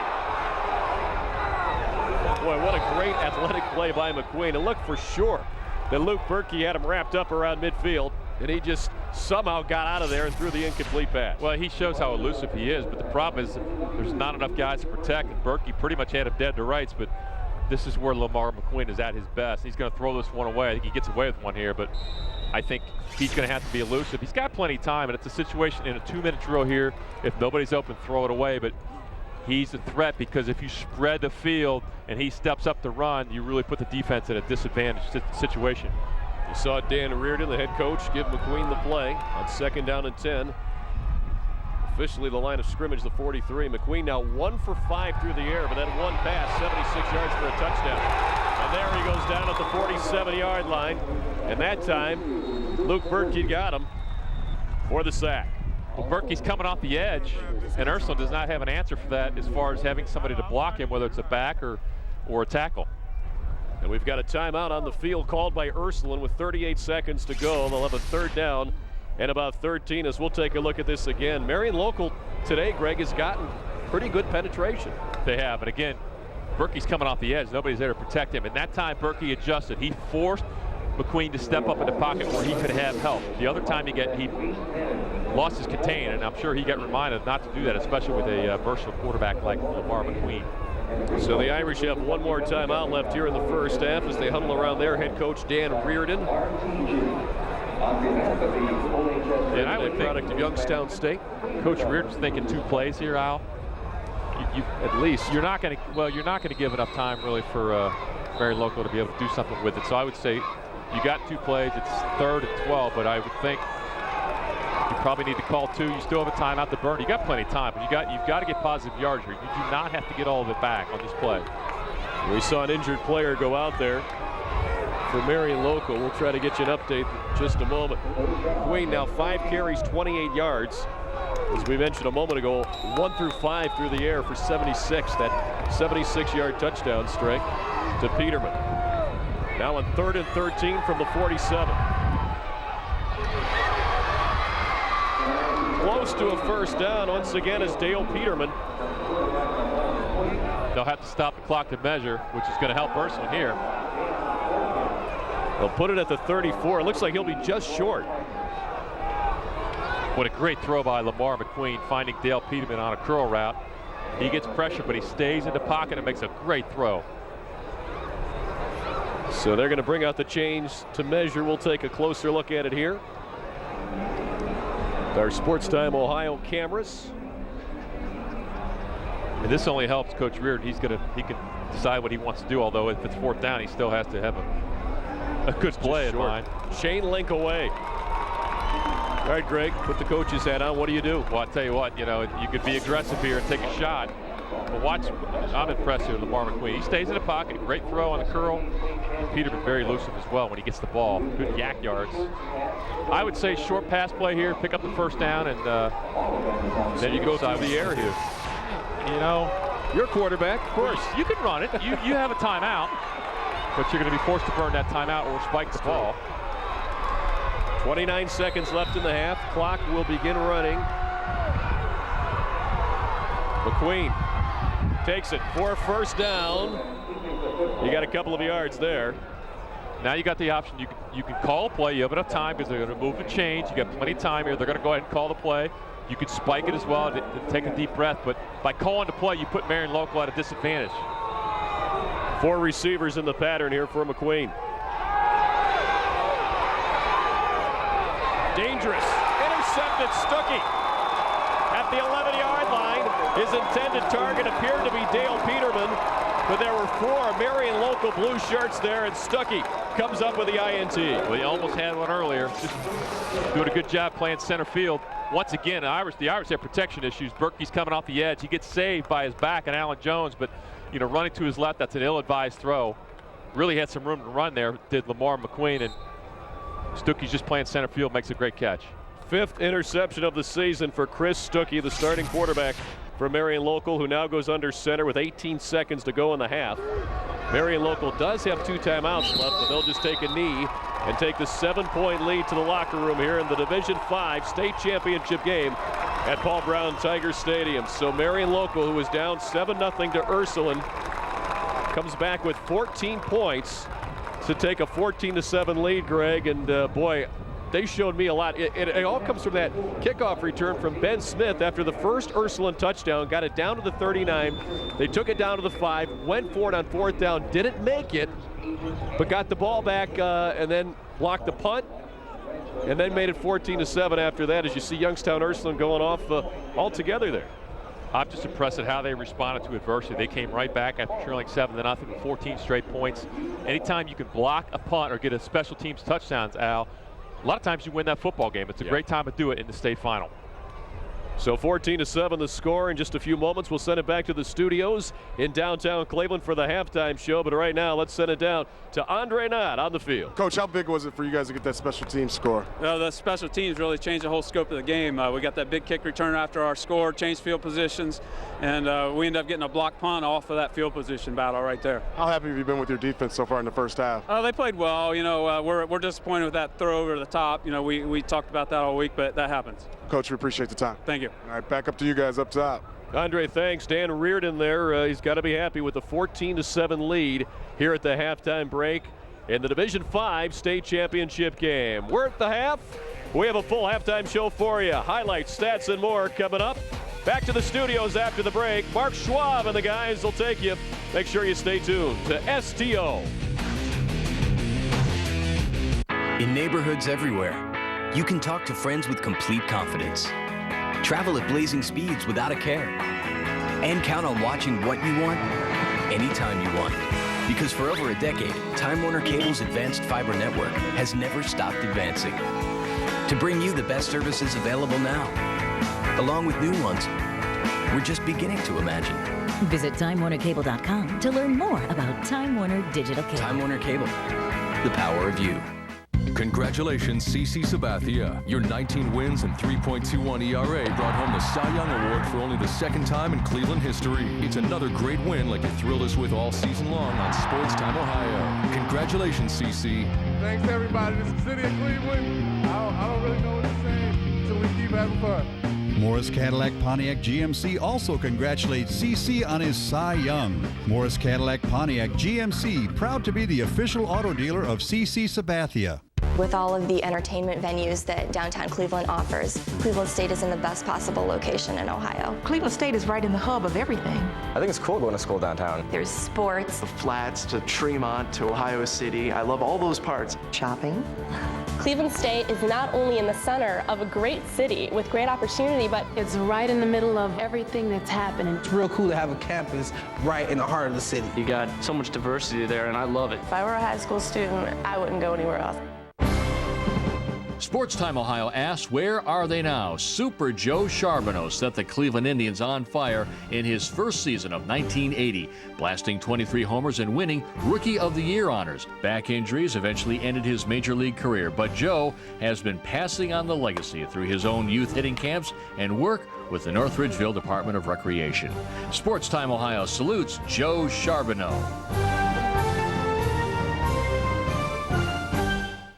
Everyone knows Ohio has the best fans around. Sports Time Ohio wants your best photos and videos displaying pure Ohio pride. Just log on to sportstimeohio.com and submit photos and videos showing us how big of an Ohio sports fan you are. The best pics and clips will be used in the next What's Up Ohio commercials. Plus, get your What's Up Ohio t-shirt with 5 or more submissions. Get those cameras clicking and rolling, sports fans, and log on to sportstimeohio.com.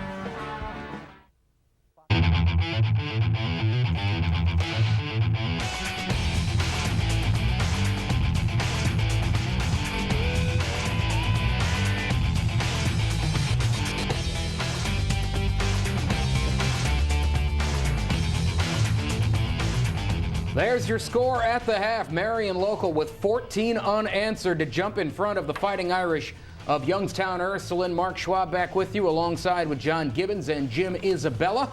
We are at halftime of Game 1, first of 6 here on Sports Time Ohio. 3 today, 3 Saturday. Initial thoughts, Jim? I'm in shock. I really thought this was going to be a game where Ursuline would try to control the line of scrimmage. Does size matter? So far, it has not. Coach? It's 1970s, kind of late in the season Ohio game, 2 high-powered offenses, and defenses loading up the box, trying to keep the ball inside, playing outside leverage, lining up outside the tackles and tight ends, and walking safeties up in there, and they're inviting each other to throw the play-action pass. Obviously, we had one example that where Ursuline took advantage of and got the ball to the middle of the field. Trying to play in a short field, got a blocked punt there that. No, that's the kind of game it's been so far. We got to open it up a little bit more. All right, let's tell you how we got here. 14-7, you score. You see it right there. Opening drive of the ball game. Youngstown Ursuline, 3rd and 9. Look at Lamar McQueen. Here's the athleticism this kid displays. A big-time run for 21 to pick up the first down. Later on in the drive, they'll be back with a 3rd and long. And this is what you're going to see with McQueen a lot today. The athleticism is just ridiculous. And check this out. Dodges a sack here, and again, and one more. Here's your Division 5 Player of the Year, and that's why. Now, lame duck throw probably should have been intercepted. Caught a break there, but look at the playmaking of this guy. Right. They spread him and they blitzed right from where the spread side was and got right in his face. But again, he showed great athleticism there in escaping. But they're fortunate they didn't turn the football over. All right, now that was 3rd down. So you're thinking, well, Marion Local will get the ball back on a punt, right? Wrong. Fake punt. Big run for Ursuline. Gets them the first down, but the drive would later stall. Marion Local comes right back. Chris Stuckey, pass, tip, and intercepted by Justin Austin. And this sets up Ursuline with great field position. Well, yeah, and the thing is, he forces this ball, and Coach, that was the thing. It seemed like early on Stuckey was overthrowing the ball. Second quarter, they get no points on that because of a bunch of penalties. But here's the play action, the deep strike. Drew Peterman. Bang, a foot race, 76 yards later, he's in the end zone. The corners are collapsing, and they're thinking they have help in the middle from the safety, but the safety's keying up on play action, playing the run, and they had no help in the middle of the football field. And a great deep ball. How many times do you see a receiver get a step and there's some kind of foul up on the throw, and McQueen hit him in stride. Peterman off to the races, and they jump in front, 7-0. Ensuing kickoff, though, Ben Smith. How do you answer a big play? A big play of your own. Look at the big man rumbling into the open field, and he takes a couple of tacklers with him, gets him down to the 39-yard line, but 4th down here. They're going to go for it. No field goal, and a great play by Nick McGagan to dive in front of the receiver and bat it down. No field goal there. No, they tried what you call the rub off, the outside guys going in and the inside guy coming out, but the outside players, they just zoned off and did a good job stopping it. 7-0, Ursuline trying to punt it. Whoops. A low snap. The ball is dropped, kicked into an Ursuline player's head, and Marion Local falls on it for a touchdown. This is a gift. He just dropped it. Yeah, and you know what, though? Bad snap, and then he got nervous, and that just sets him up for the touchdown. As you say, it's one of those plays that drives coaches absolutely nuts. The simple snap, he gets it away. In this case, he creates a touchdown. And this is right before the half. Stuckey finding Alex Moeller over the middle, and he will take it into the end zone. Ignore that flag. That's defensive pass interference. Marion Local all of a sudden up 14-7. Again, we have a post pattern with no help in the middle of the field. And that's got to drive you insane, Coach, because a couple times you looked at me and said, corners are thinking there's more help back there than there really is in this game. Right. If you have no help, you better be playing inside the guy and making them throw the ball to the outside, which is a hard throw. But you have people breaking into the middle and not much pressure on the quarterback. You got a problem. Well, early on, this game was all Ursuline. They went on a 15-play 47-yard drive that somehow resulted in no points. They went for it on 4th down, or went for it on 3rd and long, didn't come up. 4th down, they had to punt the ball, but that's the drive where they went for it on 4th down a couple of times, including the fake punt. Still got no scores. They come back with the big play you saw. They're up 7-0. They have the momentum, and then funny how quick these things can change. We showed the bobbled snap. It was a low snap, and he dropped it. Right. Now that's one play, but we've also seen a dropped pass on each side. Could nerves be playing in? No question about it. These are two well-coached teams. now they've had a chance to see, they know that they're both ganging up on each other on early downs. And I think we're going to see the game open up in the second half as, they got to let it all hang out. Now there's no tomorrow. You're playing for the championship. Let's use all our weapons, which they both have plenty of them. And I think we're going to see a lot more action in the second half. How often does that happen where a good team gets to the championship game and then they're nervous? I mean, they're still kids. Right, and the coaches realize that the guys are really nervous, and there's a lot of anxiety out there. But now they've been out there, they've been in the setting.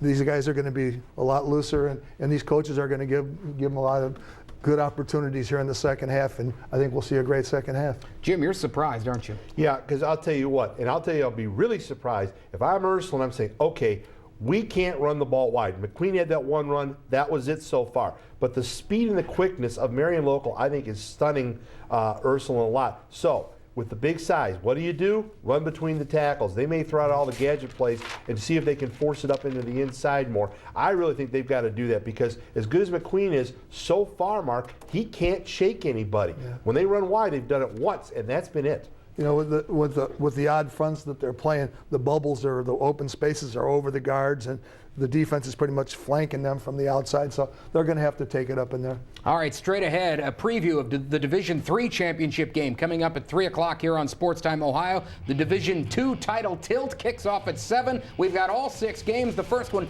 is halfway in the books. Marion Local in front of the Fighting Irish of Ursuline, 14-7. Back with more after this.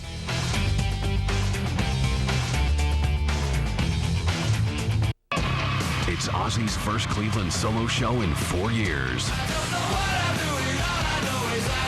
Hear and see Ozzy's latest and greatest. December 20th, Wolstein Center. Ozzy Osbourne with very special guest, Rob Zombie. Get your reserve seat tickets on sale now at the Wolstein Center box office, Ticketmaster outlets, online or by phone. The new album, Black Rain, in stores now. More at Ozzy.com. You only have one chance to be aware of all your surroundings when you're driving. Don't ruin that one chance and take the risk of ending your life and someone else's.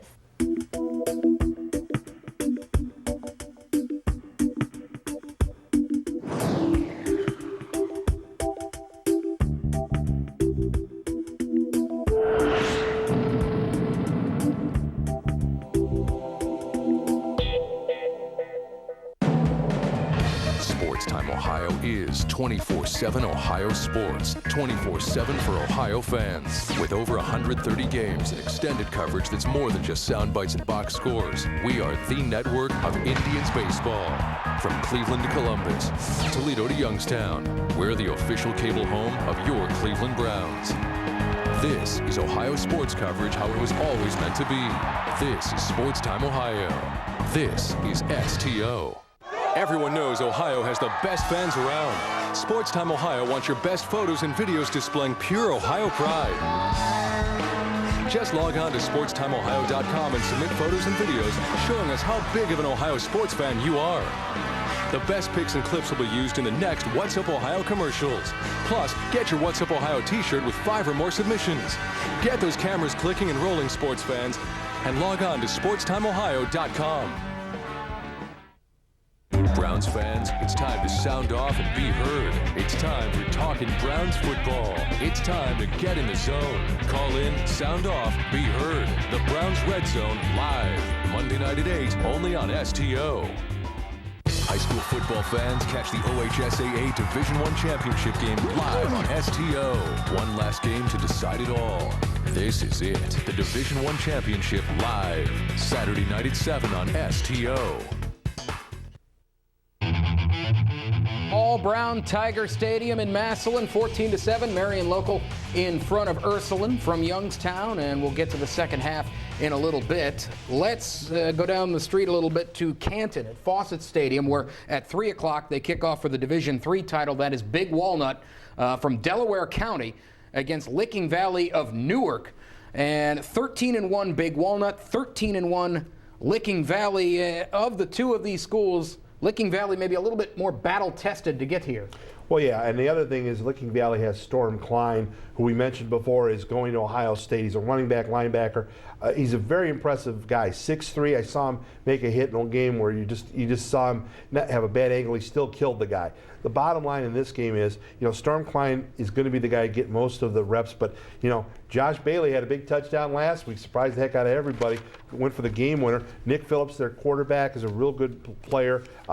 Guys throwing for 1,200 yards, adds some balance to their attack. As for Sunbury Big Walnut, I'll tell you right now, Ethan Wetzel's the big guy there. He does a lot of things well, and, he's just a terrific player. All right, and later on tonight, 7 o'clock on STO, the Division II game, Cincinnati's Anderson High School takes on the Louisville Leopards, a pair of 12-2 teams. And, Coach, we talked about a little bit in the pregame. We should see some points on the board tonight. Definitely. Elijah Story, 2,000 yards rushing, 23 TDs for Anderson.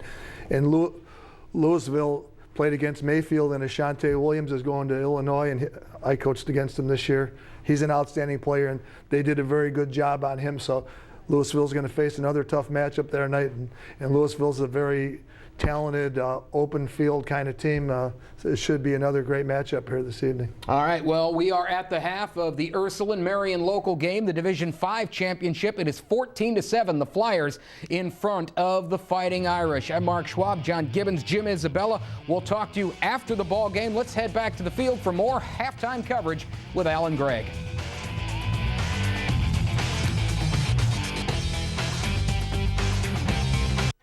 Jimmy Johnson got a satellite dish, and he's getting a lot of use out of it. But when Jimmy wanted free local channels in HD, an HD DVR, plus reliable service with no extra equipment to buy, he got it all with Digital Cable Plus HD from Time Warner Cable.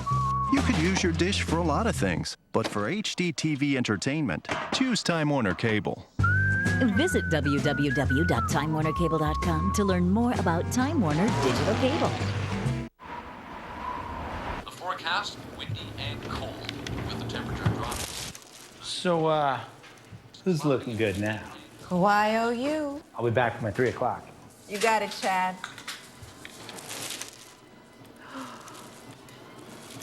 You are going to be such a beautiful bride. With our low fares to Florida, why not go for the real thing?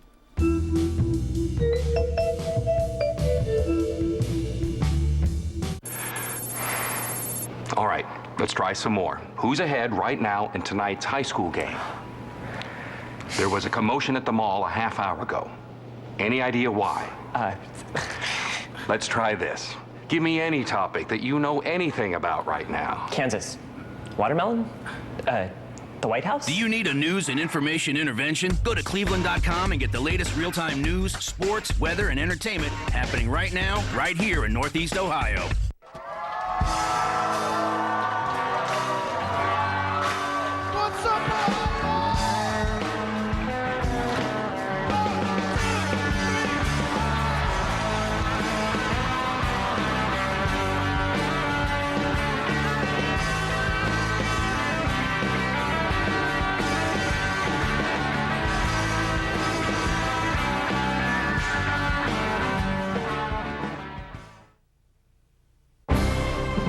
Sports Time Ohio asks, where are they now? Jim Chones, the Cavaliers forward and center, is best remembered in Cleveland for helping put together the Miracle of Richfield's 75-76 season.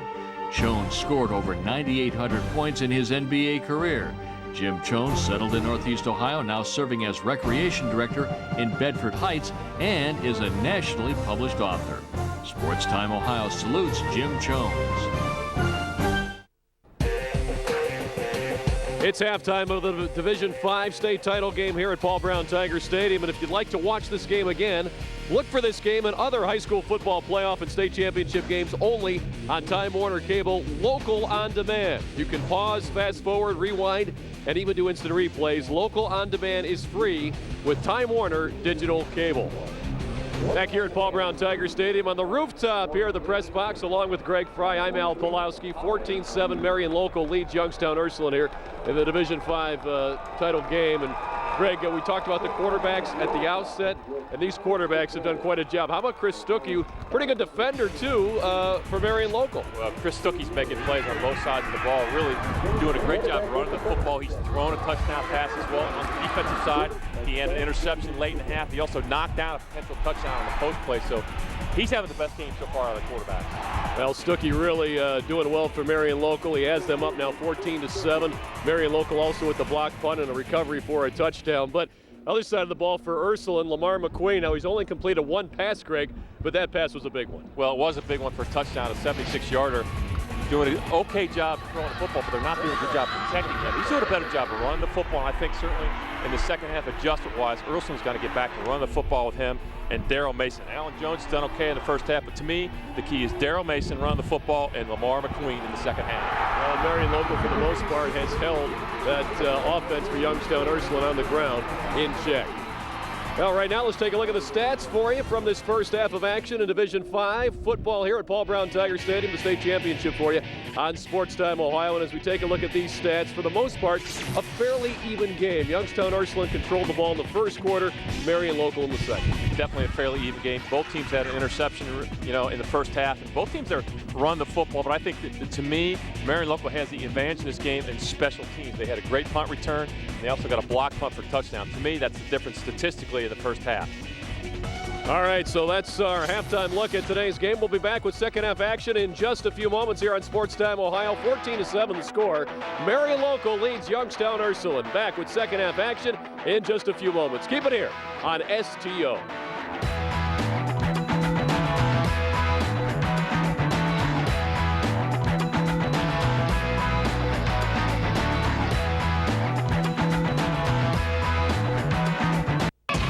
It's Ozzy's first Cleveland solo show in 4 years. Hear and see Ozzy's latest and greatest. December 20th, Wolstein Center. Ozzy Osbourne with very special guest, Rob Zombie. Get your Resursi tickets on sale now at the Wolstein Center box office, Ticketmaster outlets, online or by phone. The new album, Black Rain, in stores now. More at Ozzy.com. With all of the entertainment venues that downtown Cleveland offers, Cleveland State is in the best possible location in Ohio. Cleveland State is right in the hub of everything. I think it's cool going to school downtown. There's sports. The Flats to Tremont to Ohio City. I love all those parts. Shopping.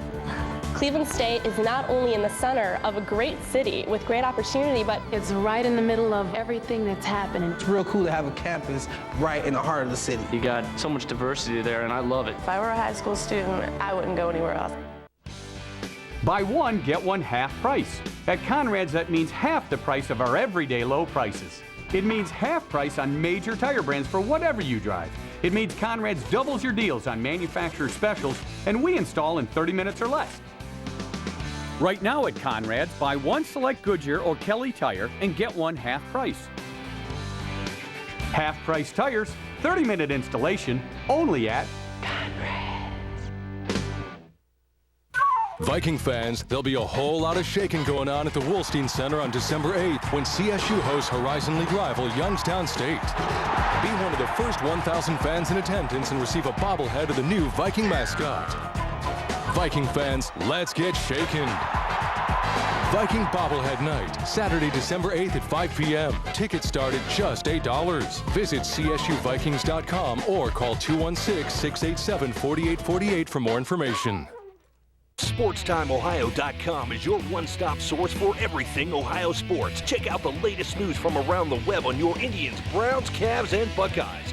You'll get insight from the professionals as well as the opinions from the best bloggers in sports. So when you wake up, grab your morning coffee at SportsTimeOhio.com and you'll get the most complete coverage of Ohio sports from around the World Wide Web. Stop fumbling around with all your bookmarks and lock it in at SportsTimeOhio.com. Coach, after that first half, any adjustments you need to make when being down 14-7? You know what? We need to play well in the second half, and we've been pretty good in the second half this entire year and all throughout the playoffs, and that's something that we need to come out and play. And, you know, they gave us a couple blitzes maybe we weren't expecting, but, you know, we need to handle that stuff and move on. We talked about it before the game, the importance of your offensive line and going against their defensive line. Do you see your offensive line being able to maybe take over in the second half? Well, if we want to win this game, they better. Coach, we appreciate the time. Thanks. All right, Al, that's Coach Reardon of the Fighting Irish as they're down 14-7 to the Flyers. This should be a very interesting second half, guys. It sure should. We were very impressed with the first half, Greg. We expected a close matchup between these two schools. Youngstown Ursuline coming down to Division 5 from Division 4, and Marion Local moving up from Division 6. Now, they won the state title for Division 6 last year, and here they are in the Division 5 state title game. Here's the playoff results for Ursuline, and you know, that defense just so strong. I mean, the offense putting up a ton of points, and the defense, you know, almost making it moot that the offense doesn't have to. Defense has done a great job. They're going to have a great second half defensively. They've given up one score today. The other one was certainly on the block punt, but I think it's very important for Coach Reardon. The adjustments they make at halftime, critical in this game. They got to get back to running the football and playing solid defenses, which is what they've done all year long. Well, and Ursuline will kick off. Michael Metzinger has a teed up at the 40-yard line to begin the second half. Deep for Marion Local, and in the middle is Dylan Kramer.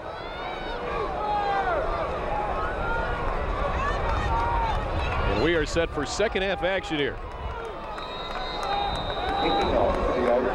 And Metzinger with an onside kick. It's got to go 10 yards. Got it. And it's recovered by Ursuline. A slow developing play as really, Greg, they're all watching and waiting. Go 10, go 10, go 10. It did.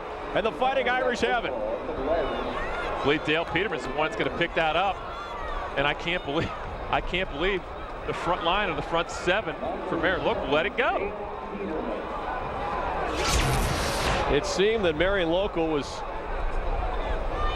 confused here. Oh, good block there by Cody Lapishit for the Fighting Irish to allow that ball to keep going. So 1st and 10 for Ursuline now at the Marion Local 48. Down by 7.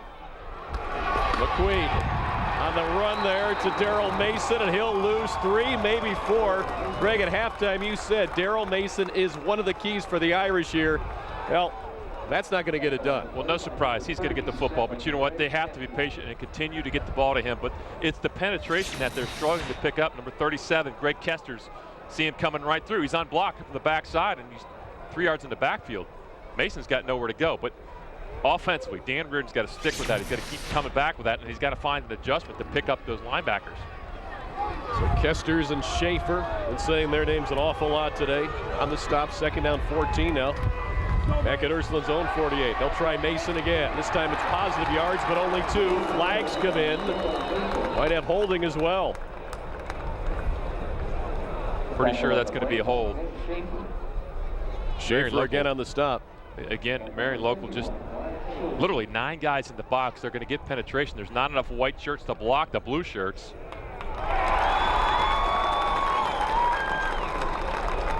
I'm impressed today with this Marion Local defense. They're a little bit smaller than Ursuline. They're pretty big for a Division 5 school, but still Ursuline probably one of the biggest Division 5 schools in the state. And Marion Local has been able to hang right in there. Holding, offense, decline, 3rd down. I'm not surprised. From a MAC conference team, I watched this team a year ago. Coach Goodwin and his staff do a great job. They're just sound. They're a fundamentally sound football team. They hit you, they tackle well, they're very aggressive. They might be outsized a little bit today, but you can see the way they play. They come and they bring it. Now Mason's now 12 carries for only 11 yards. 3rd down and 12 from the 50 for the Irish. McQueen, a deep ball for Peterman. Incomplete. At the 15-yard line. Excellent coverage over there by Prenger, who's made several plays today. And now 4th down, so Ursuline gets the onside kick and goes 3 and out. But they go 3 and out, and they go backwards, and you know, to one receiver route. They got Peterman one time, but I don't think you're going to get another one. That Marion Local defense knows it's coming. They gave up 1. I don't think they'll give up 2. And Colan to punt. Deep are Moeller and Walters. This will be Moeller on the return from the 10. Thrown out at the 17 by Daryl Mason. And Marion Local will start their first series of the second half at their own 17-yard line, leading at 14-7. A 38-yard repunt there and a 7-yard return for Marcus Moeller. And a big stop by the Marion Local defense after giving up the onside kick. That becomes a non-issue in this game. It could have been huge for Ursuline to start the second half with some points off the onside kick. There's Dan Reardon, hoping his defense can hold here. Split backfield for Marion Local. A couple of receivers to the right as well. Stuckey gives to Schaefer. A dive play to the 20.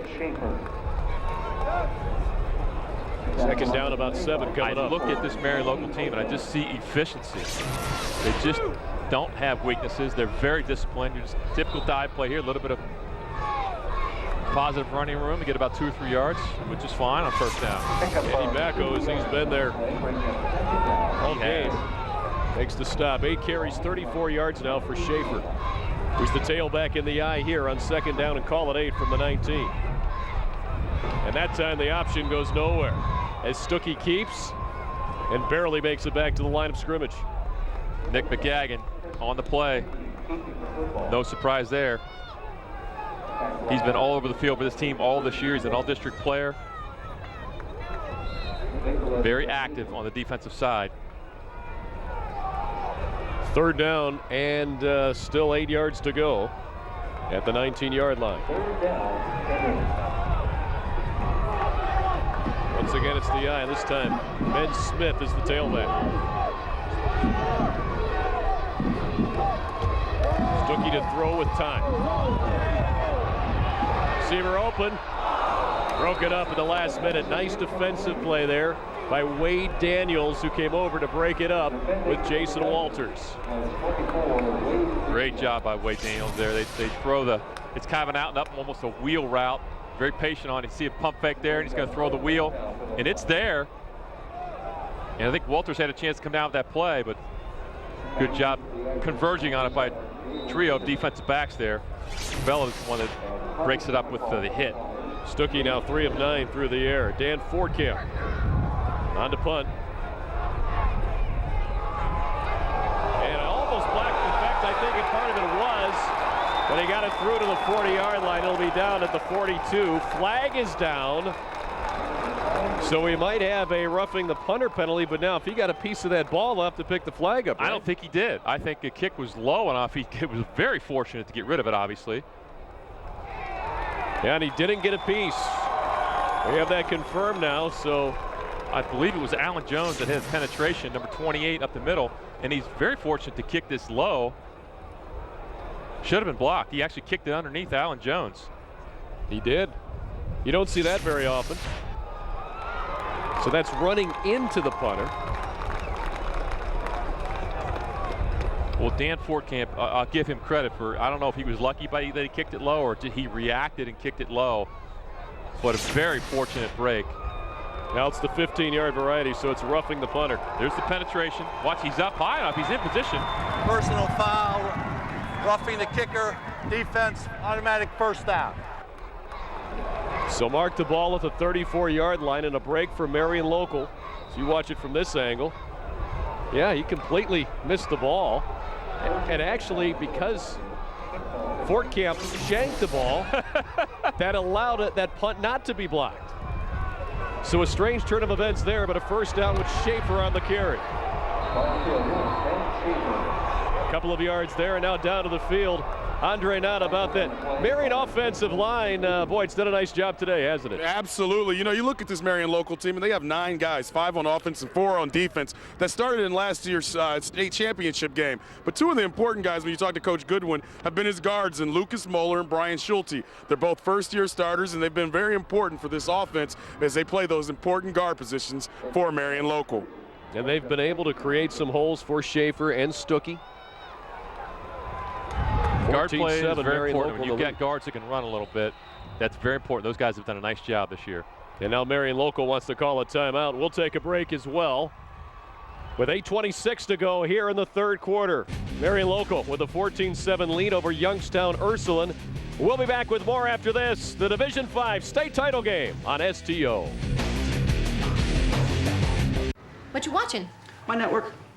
Your network? With Time Warner Cable's on demand, I've got thousands of shows and movies I can watch whenever. It's Tom TV. Is my cooking show on Tom TV? No, but you can record it on the DVR and watch it later on Amy TV. Call today to get Your Name Here TV. Call Time Warner Cable today to experience the best of digital cable. Another great service delivered over Time Warner Cable's advanced fiber network.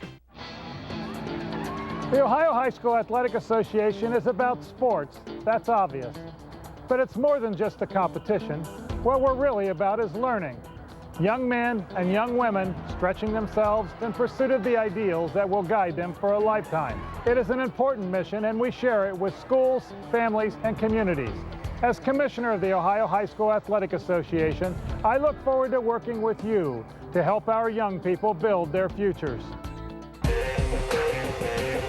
If you want real-time high school sports scores, stats, blogs, and even live streaming video, well, check out OHSSports.com, the exclusive online partner of the Ohio High School Athletic Association. That's OhioHSSports.com. Sixth play of the drive coming up here for Marion Local, who leads at 14-7. They have a second down and 8 at their own 36-yard line in this Division 5 state championship game on Sports Time Ohio. Schaefer and Holman in the I formation behind Stuckey. Flags in. And I think we had movement on the line. Well, anytime you have a guy in motion, if somebody else moves at the same time, you're going to get called. Well, one of the guards for Marion Local moved there.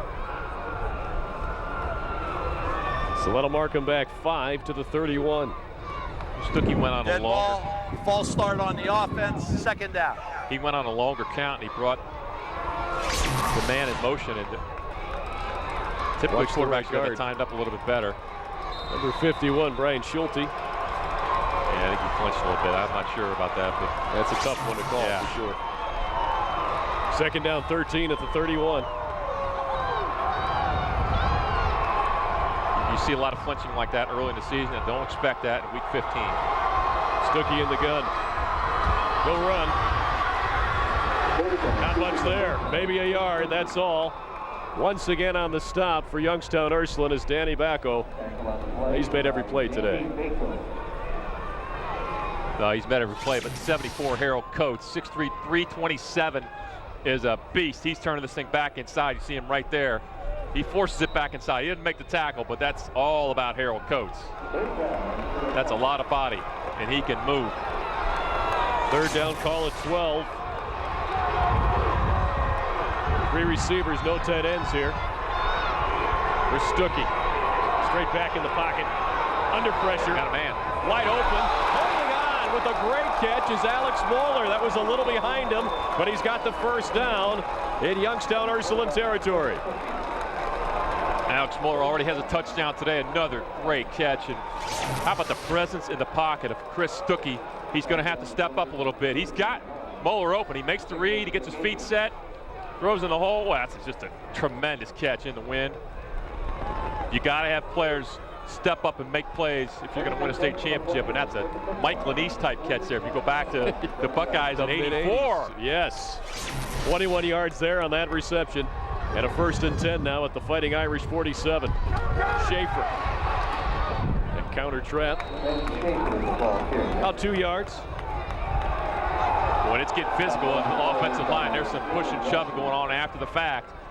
You can tell the intensity level has gone up a notch in the second half, Al. These teams, they do not want to go home with a loss today.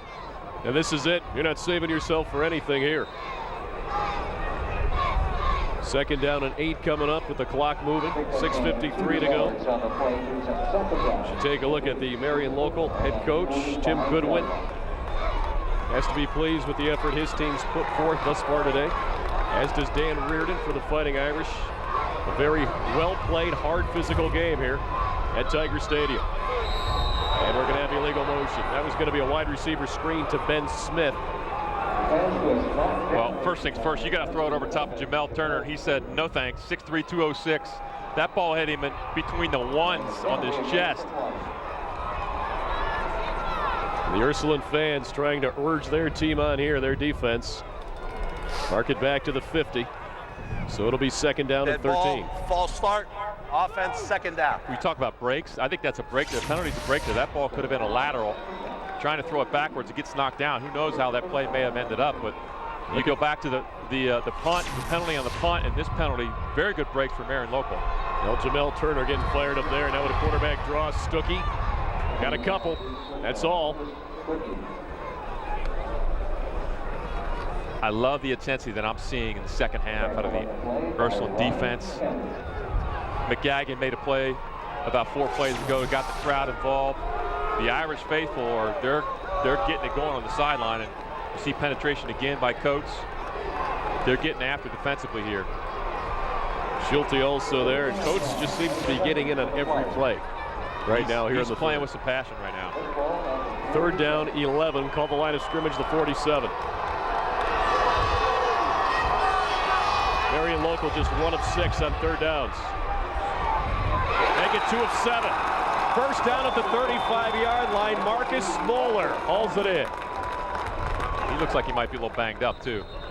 They took a hard hit after the catch. What a great catch again, and a wonderful throw by Chris Stuckey. 12 yards on the reception for the first down. Let's take a look at it one more time. The ball's thrown on time. He's going to roll out. He's throwing the flag pass. Good throw, and I like the fact that he throws it lower, because if he'd have thrown it high, I think that Ravella might have had a chance to come up and knock that one down. Now Ravella wrapped him up. Clean hit. Boy, he came down hard on his left shoulder with Ravella on top of him. Stuckey now 5 of 11 through the air for 65 yards. And Marcus Moeller needs some help there. It looks like he's limping. I thought he might have been a shoulder. Well, could have turned the ankle or knee when he came down. But how about the catches by Alex Moeller, Jason Walters, and Marcus Moeller? Difficult to catch on a day like today, Al, with the wind. It's it's blowing maybe 20, 25 miles an hour. Sometimes if you don't get a tight spiral, that ball knuckles a little bit. So another first down for Marion Local, who lead it by 7. We're past the midway point here in the third quarter. From the Ursuline 35. Stuckey. Well, normally you'd say that that's a broken play, but that might have been designed for about 3. That was exactly designed. They've had some success with that play. DeAndre Harris is going to make the tackle, and Jamel Turner comes all the way from the backside and chases it down. You talk about speed. Watch Jamel Turner from the backside chase this thing down as Harris turns it upfield, but not before Stuckey picks up about 3 yards. Nice job by Harris staying home. See, now I think Marion Local's got to go back. Now run your counter trade with Schaefer, because you've changed gears. Go back the other way. The counter trade's there. This is the 12th play of the drive. It's Stuckey again down to the 26. 55 yards on the drive now, and 6 minutes for Marion Local. A huge drive here. Coates in on that stop. Coates again, but to me, Chris Stuckey is playing a great football game today, especially running the football. He's already thrown for a touchdown pass, made some plays defensively, but it's his ball game right now. I mean, I think as you see how this game goes back and forth, to me, he's the guy. He looks comfortable out there. He looks poised. You could just sense the confidence he has right now. Third down, call it 1. Marion Local 2 of 7 on third downs today. Schaefer got it. And more inside the 20 to the 19-yard line. Wrapped up there by L.J. Stevens. Andre Knott down on the field. Boy, Marcus Moeller took a real hit. How's he doing? He took a real lick. Right now they're over in the sideline. They're looking at his left ankle. They have his shoe off and his sock off. They're looking at that left ankle, and they're hoping that he can get back in the game. Andre, thanks. Luke Holman. Luke Holman is doing a great job at the fullback position, making a hole for Ben Schaefer. He took on a linebacker there and pushed him 3 yards downfield for the first down. From the 19. Schaefer finds some space down near the 15-yard line. This is an impressive drive for Marion Local. And there it is. They went back to the counter trade. They're going to pick up about 4.5, 5 on first down. You watch the guard. Brian Schulte's going to pull. Subler's going to pull. And Schaefer's going to follow his blockers up in there. Maybe picked up 4. But you get a wall of blue shirts going up in there with your tailback. That's a nice play.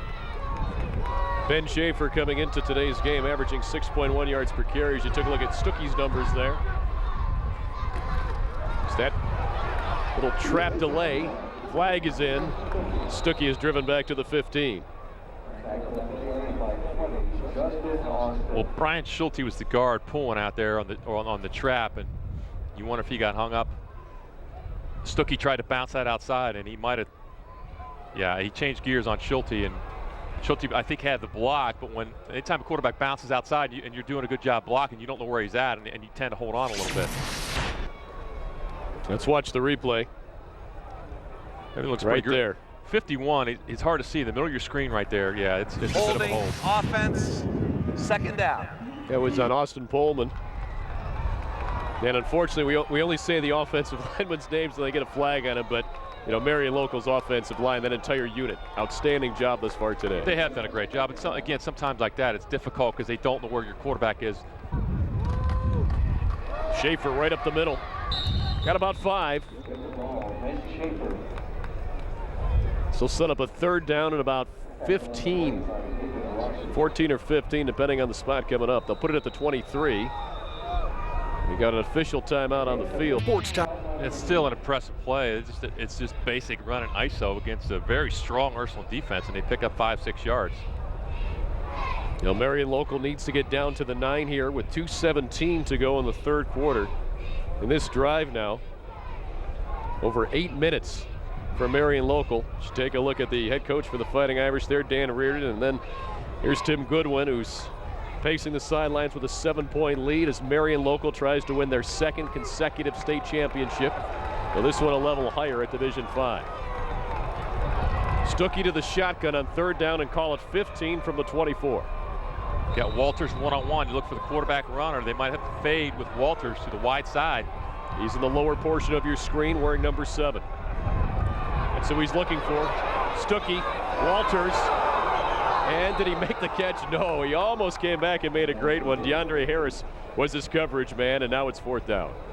And he gets up limping a little bit. They got penetration. Otherwise, they had Walters on a one-on-one situation. But DeAndre Harris, he's one-on-one because DeAndre Harris is a good one-on-one cover guy. 5'11", 186, only a sophomore. But they're going to fake the sprint out. It looks like a run first, but he just can't get his feet set to make the throw. If he throws this high and outside, they got a shot. But it's into the wind. Very, very difficult throw. 4th and 15, and because the ball is on the Ursuline 24, Marion will go for it. They're 1 of 2 on 4th downs today. And the Ursuline defense hold here. We got man coverage. 4 wides for Stuckey, who has time. End zone. Incomplete, intended for Walters, just over his head.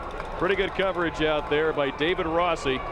And now Ursuline will take over as their defense holds on their own 24. Well, I love the call. They just run 4 verticals. Walters, I think, misjudged it a little bit. That ball was thrown where it needed to be. It would have had to been another great catch, but Stuckey does a great job. He finds the right receiver. This is where the ball should go, and Rossi's in position. Or check, that was Justin Austin, number 20 in position. Yeah, it was Austin, right? Good coverage, but a great stop defensively for Ursuline. They got what they wanted. They gave up some time on the clock, but now it's their turn, and they need to run the football. McQueen in the shotgun. 3 wide receivers to the left. He'll keep it and go to the right. Has space. Look at the spin move. McQueen gets free to the 42-yard line. You want to guess on who made that tackle? Well, it's going to be one of 2 linebackers. Stuckey. Or him, the defensive back. Well, anytime Stuckey's making tackles, that's not a good thing. Great job by Lamar McQueen showing how elusive he can be. Harold Coates makes a nice block, and well, I'll tell you, Stuckey may have saved a touchdown. 18 yards on the rush. 1st and 10, Ursuline at their own 42. Looking to knot up the game on this drive late in the third quarter. Jones looking up to the 45, 3 yards there.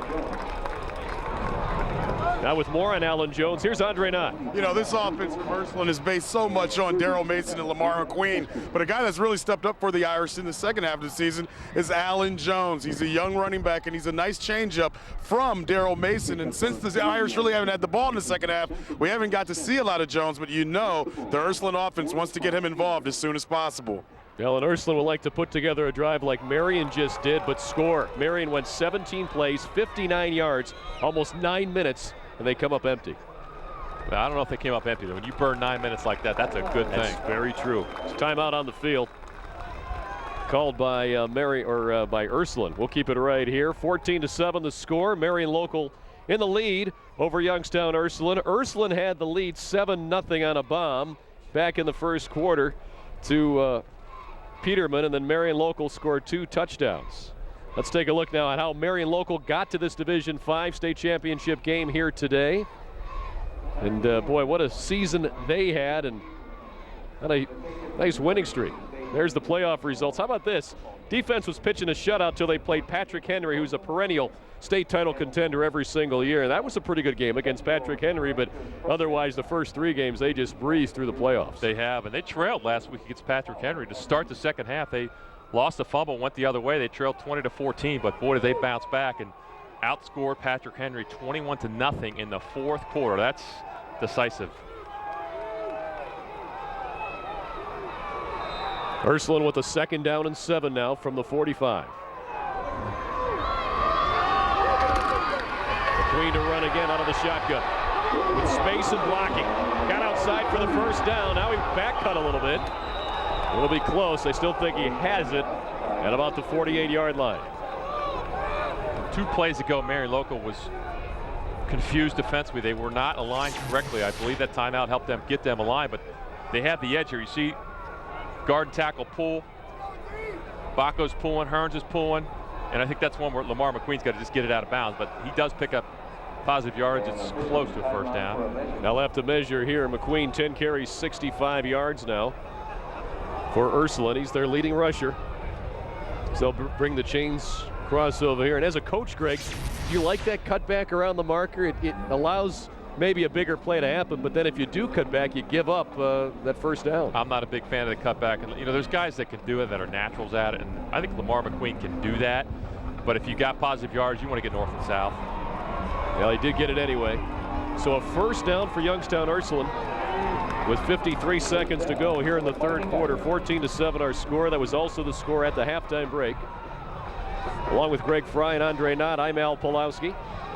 Jim Murphy producing today's game, Pat Murray directing. We appreciate you joining us for our first of 6 state championship games here on Sports Time Ohio. 2 more today and then 3 tomorrow. With the sites being here at Tiger Stadium in Massillon and Fawcett Stadium next to the Hall of Fame in Canton. McQueen on 1st and 10 will run again. Look at that hole down to the 41-yard line is now this Youngstown Ursuline right side of that offensive line, and that's anchored by Coates. Also over there for Ursuline is Carlo Eggleston. He's creating some holes, and they're there for the quarterback. Well, I like what they're doing adjustment-wise. They're going with a too tight look here, and they're getting the edge. They're just gapping everybody down. You see the guys pulling there, Coates pulling. Yeah, Eggleston cleared him out. Eggleston, that's right. Impressive. And they've gotten the edge a couple times. Look at the edge here, right? There's no contain, which is not typical for a Marion Local team. From the 41, call it 2nd down and 4. McQueen will stay in the shotgun. He'll throw. Peterman. Did he hold on? He did. Yes, he did. The side judge was hesitant, but said it's a catch at the 28-yard line. Another first down for Ursuline. Tough catch for Dale Peterman. He has the touchdown reception today for Ursuline, and boy, good concentration there, Greg. We've seen some great catches today. You know, the well-thrown ball, and typically you see a guy put this on the ground. Look at the concentration. That's big time. And he caught it too. Yep. Got it right. Very impressive. And that's the end of the third quarter here at Paul Brown Tiger Stadium in Massillon. Marion Local has a 7-point lead, but Ursuline is driving. We'll begin the fourth quarter when we come back next. You're watching live coverage of the Division 5 state championship game. It's here on Sports Time Ohio.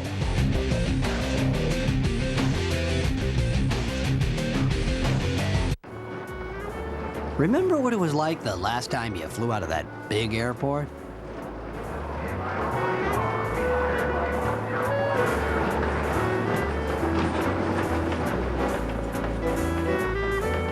So maybe this time you try the Akron-Canton Airport. With closer parking right outside the terminal, shorter lines, and less congestion. The Akron-Canton Airport. A better way to go. Visit our website to see all the reasons why.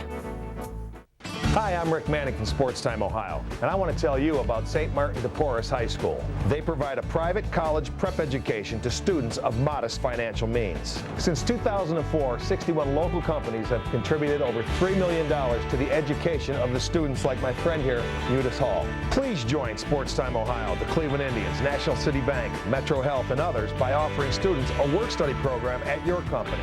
Call or visit the St. Martin de Porres website for more information. Sports Time Ohio recognizes Harrison Dillard. Cleveland and East Tech High School's Harrison Dillard is the only man ever to win Olympic gold medals in both the sprints and high hurdles, bringing home the gold from the 48 and 52 Olympics. Inspired by another East Tech alum, 1936 Olympian Jesse Owens, Dillard was a world record holder in both the low and high hurdles and won the Sullivan Award as the nation's top amateur athlete. Harrison Dillard, the pride of Ohio. Well, Matt Underwood and Brian Anderson have left me up here in the cold. They've gone down to Nashville, and they'll bring a Tribe Report special edition to you this Monday. Get the latest baseball news and rumors as the Indians reload in defense of their Central Division crown. Don't miss the Tribe Report from baseball's winter meetings in Nashville starting Monday night at 10 o'clock, only on Sports Time Ohio. 14-7 here at the Division 5 state championship game. 12 more minutes of high school football to go, and what has been a very interesting ball game and a fun one to watch. If you like high school football, you've got to love this. McQueen running outside to the left on the first play of the fourth quarter. He's in trouble. He'll lose plenty. Back to the 33-yard line. Once again, coming up on run support was Troy Prenger, but he had help from 4 other players. Kester's also there. That's why you don't cut back. I was going to say it earlier. I always have receivers that want to cut back. Well, when you cut back, you're going to have support there. And look at the blue shirts chasing down here. Watch him stop, and here they come.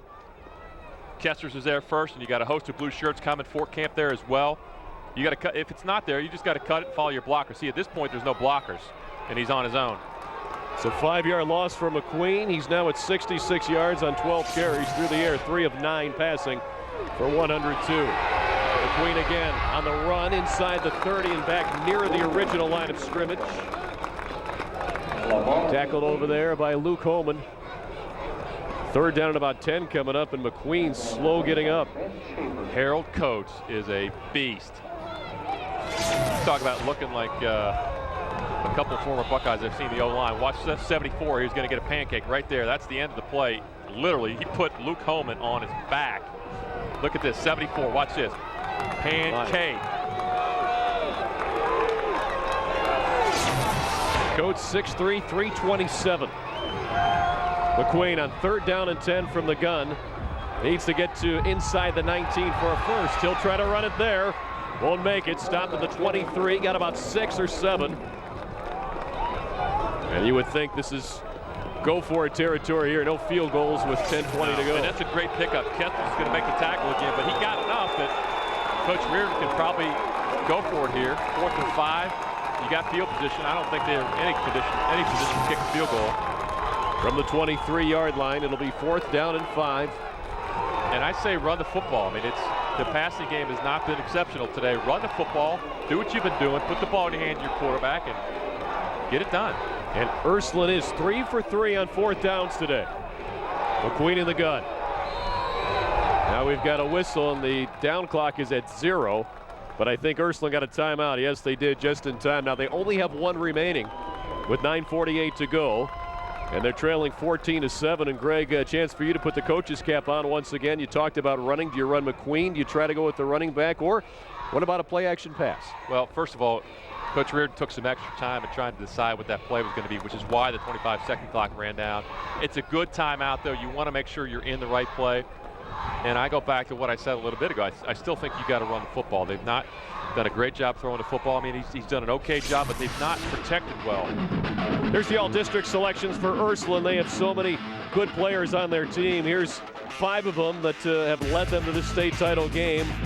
Lamar McQueen, Justin Brown, Jamel Turner, Nick McGagan, Ross Ravello. Names we've said today.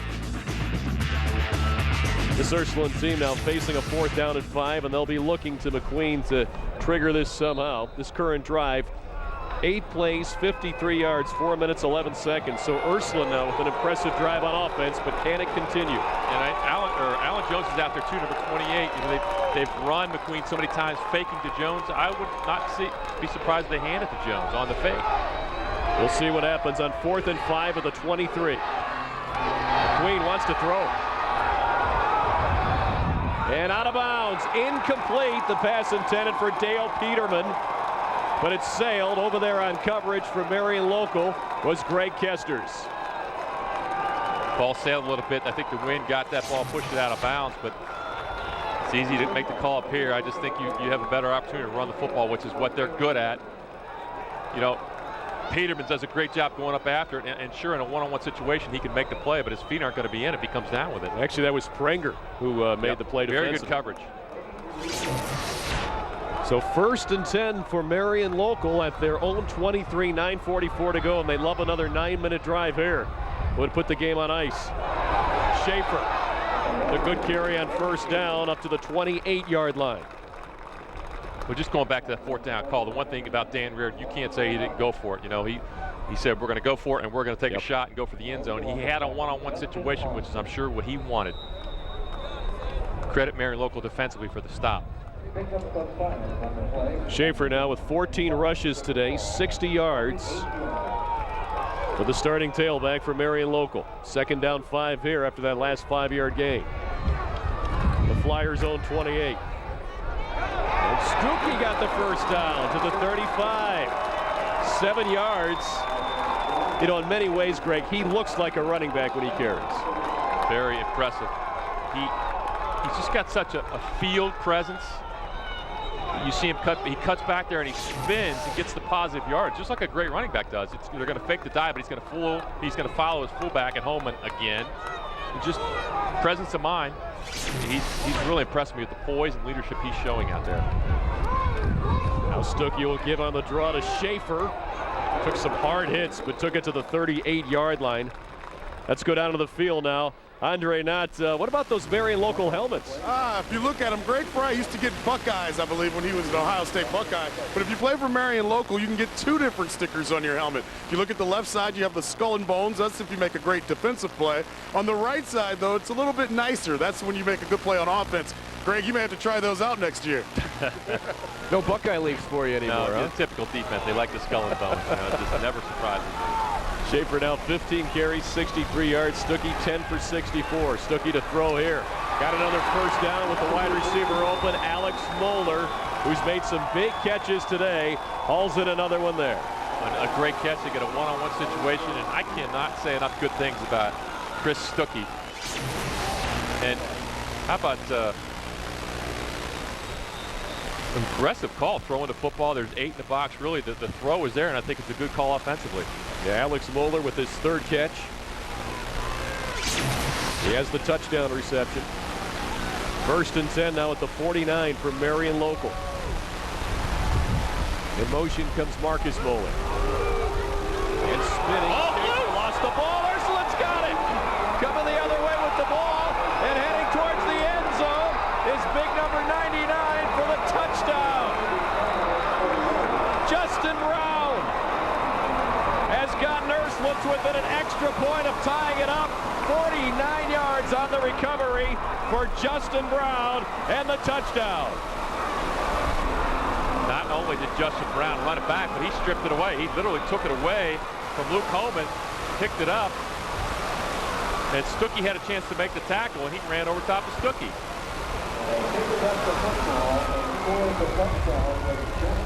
Well, just when you think that Marion Local is going to salt this game away, Ursuline comes back with the killer blow to get back in this game.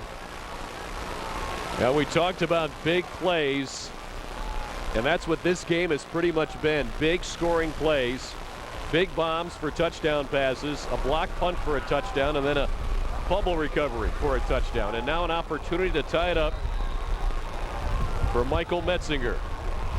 50 of 55 on extra points this year. And he has another one just inside the upright. 14 all with 7:37 to go. Let's take a look again back at this great defensive play by Youngstown Ursuline. And how about Justin Brown taking the ball away? Watch him come down from his defensive line position, just literally strips it away, and not only pulls it away, but presence of mind to pick it up. And watch 13 come to your screen here. Very sure tackler. Boy, looks like a fullback to me, Al. Yeah, Justin Brown listed at 5'7", 263. He rumbles in from 49 yards. We're tied. Come on back after this. I want to return this. No problem. Nobody warned me HD service would be such a big hassle.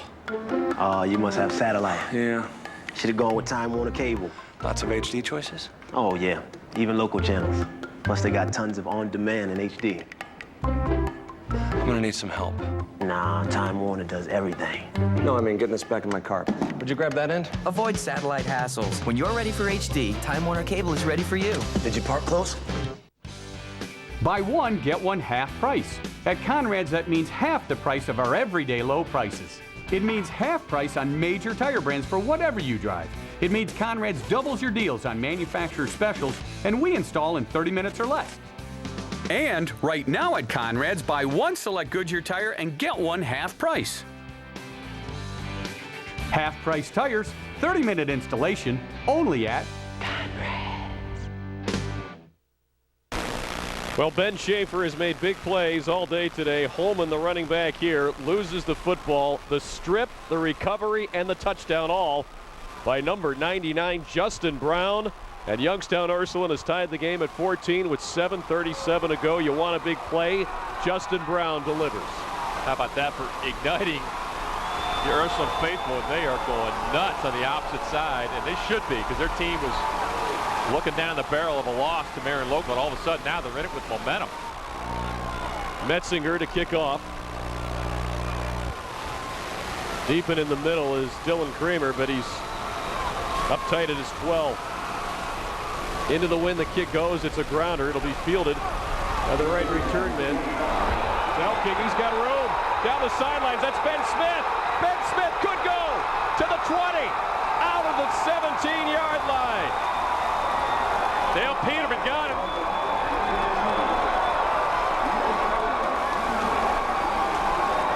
Second time today for Ben Smith to set up their first touchdown. Talk about special teams again, Al.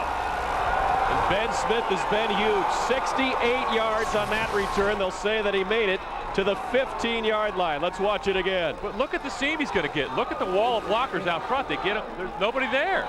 Just like before. He gets the key block there. He cuts it back. And now they're in position to score immediately. And the Division V state title game, a game of big plays, continues. Dylan Kramer, number 43, is going to get the key block there, I believe, on the kicker. And he cuts it back. Schaefer on a pitch. Down to the 12-yard line. Stopped over there by David Rossi. Well, I think you're going to get a dose of Ben Schaefer running the football, and Chris Stuckey and Luke Coleman blocking. Luke Coleman blocked. He had some intensity there after fumbling on the last series. Well, it's been said many times, Greg, but it's unfortunate one of these teams has to lose. They're both playing so hard here today. And it's an even ball game. 14 all with less than 7 minutes to go in regulation. But Marion Local with a great chance here. Second down and 7 from the 12. Stuckey. End zone. Moeller. Couldn't haul it in. Marcus Moeller had it in his arms, but a good defensive play over there to break it up by the defensive backs for the Fighting Irish. I think that it was Rossi over there. It was either Rossi or Ravella. Well, they're in a one-on-one situation. They're throwing to the wide side, and he strips it away. That might have been L.J. Stevens. Oh, you're right. Number 8. It was L.J. Stevens. Ball's just a little bit underthrown, but boy, Marcus Moore and the host of receivers for Marion Local are making those catches all day. Give credit to L.J. Stevens for getting his hand up there and separating the football. Stuckey 6 of 12 through the air now. He'll go to the shotgun on 3rd down and 7 at the Ursuline 12-yard line. 4 receivers for him in the pattern. Under pressure. And out of bounds on that throw. That was intended for Luke Bertke, the tight end. Well, Coach Goodwin probably didn't want to accept the field goal, but he may have to now. I'm a little bit surprised they threw the ball on 2nd and 3rd down. They were running the football effectively, but they have the wind at their backs. They're probably thinking the field goal is their best bet, and they took a shot twice. Here comes Dan Fortcamp to attempt the first field goal of the day for either side to give Marion Local a 3-point lead with 6:35 to go. 4 for 6 on the year was Fortcamp.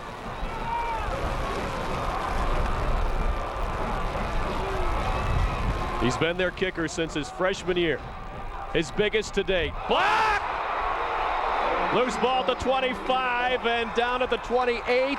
Justin Brown with another big play for Ursuline. He has the fumble recovery for the touchdown, and now the block kick recovered by the Fighting Irish's David Rossi. Justin Brown again with the penetration right up the middle. Well, you talk about stepping up, not once, but twice. And Greg, how about the special teams here today, all game? Yeah, we saw the fake punt earlier to keep a drive alive for Ursuline. Then the block punt up the middle for the first score for Marion Local. Onside kick to start the second half. We saw the kick return. Another almost block that went for a first down on the penalty all day long, Al. Now, there have been some huge plays here today. And now Ursuline in a tie ball game will give to Jones as Marion Local tries to strip, but he holds on, gets down near the 30-yard line. Let's watch the block field goal one more time. Good snap, good hold. It's just penetration up the middle. Look at him getting up in the air. Wow. Justin Brown leaving his feet to deny Dan Fortcamp. It's called selling out for your team when they need you the most. 2nd down and 9. McQueen in the shotgun with 4 receivers.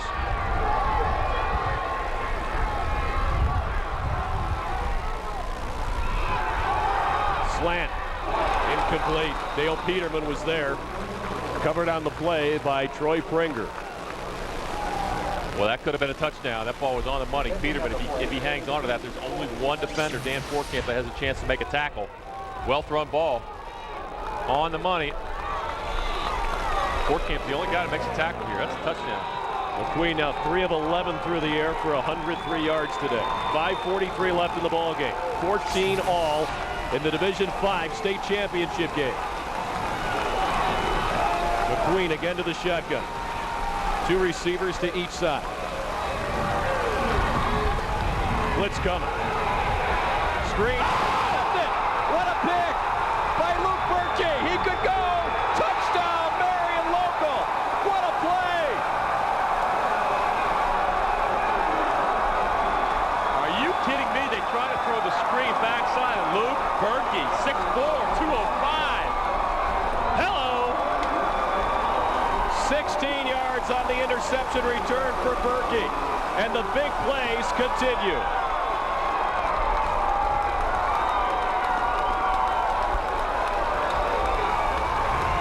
Felt like this would be a slugfest, but you're right, Al. The big plays are, it's a tennis match now. It's back and forth with the big plays, and it's not over.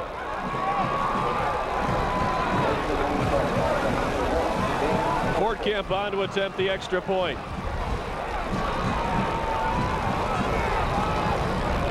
Bertke's first interception of the year.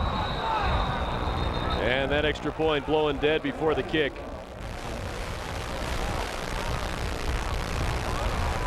And Ursuline was offsides.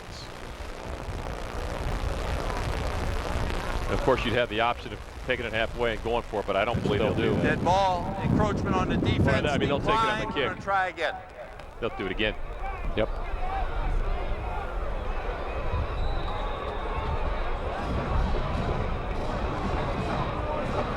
So Marion Local just a moment ago, Fortcamp tried a field goal for a 17-14 lead. It was blocked. Now he hits the extra point to make it 21-14. And oh, they say no good on the extra point. So it stays 20-14. Looked good on our shot. Well, it did look good. But the officials there said no good. And then this play, just trying to throw Bertke. the screen backside. And his arm might have got hit. Ben Schaefer might have got a hand on him, which brought the ball down, but look at that effort to get in the end zone. There was no doubt Luke Bertke was going to get in the end zone. Here's the extra point again from our other end zone cam. And they're no good, just in front of the upright. Good camera shot there, guys. Yep. Our crew today has done a phenomenal job, and this is just our first of 6 state championship games to give you. And if the next 5 are anything like this, so what the next couple of days we're going to have for you at Sports Time Ohio. These two teams have lived up to the expectation that I had for this game. Big plays today. There's been a lot of them. First, Dale Peterman, a 76-yard reception to put Ursuline on top. Then the block punt here, and the recovery for the touchdown by Heitkamp. And then how about Justin Brown, Greg? Justin Brown making play after big play. Strips the ball, puts it in the end zone. And then here's the screen. Luke Bertke intercepts the screen, gets it in the end zone. But they missed the extra point. And the way this game is going, and don't forget about that. That could be a huge play. Marcus Moeller to kick off. It'll be taken by Ross Ravella. 20, 25, and that's it.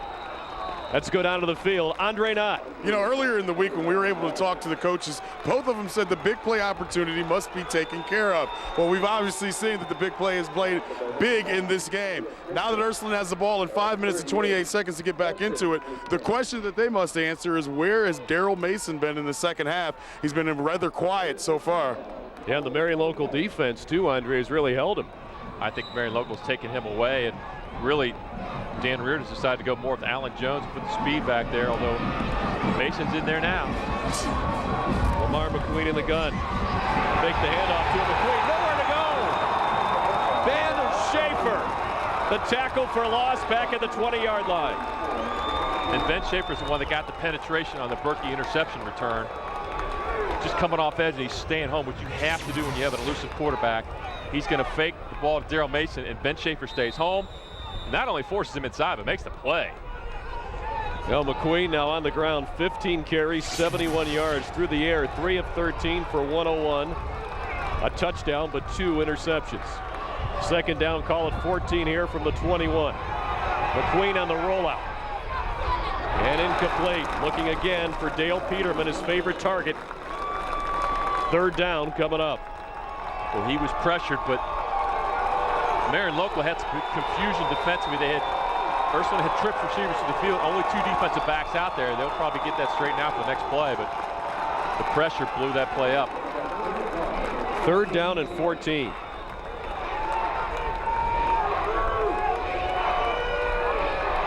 And this is a big play here for Ursuline from their own 21-yard line. They need to get to the 35.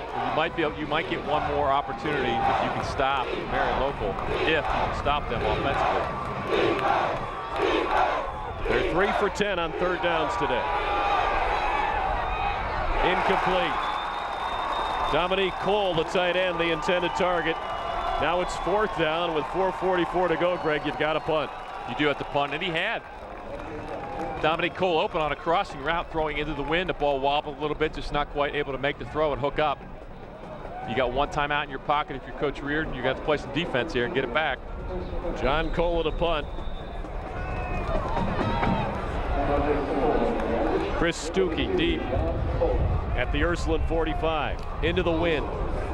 Stuckey says, I want to make a fair catch, and does at the 48-yard line with 4:39 to go.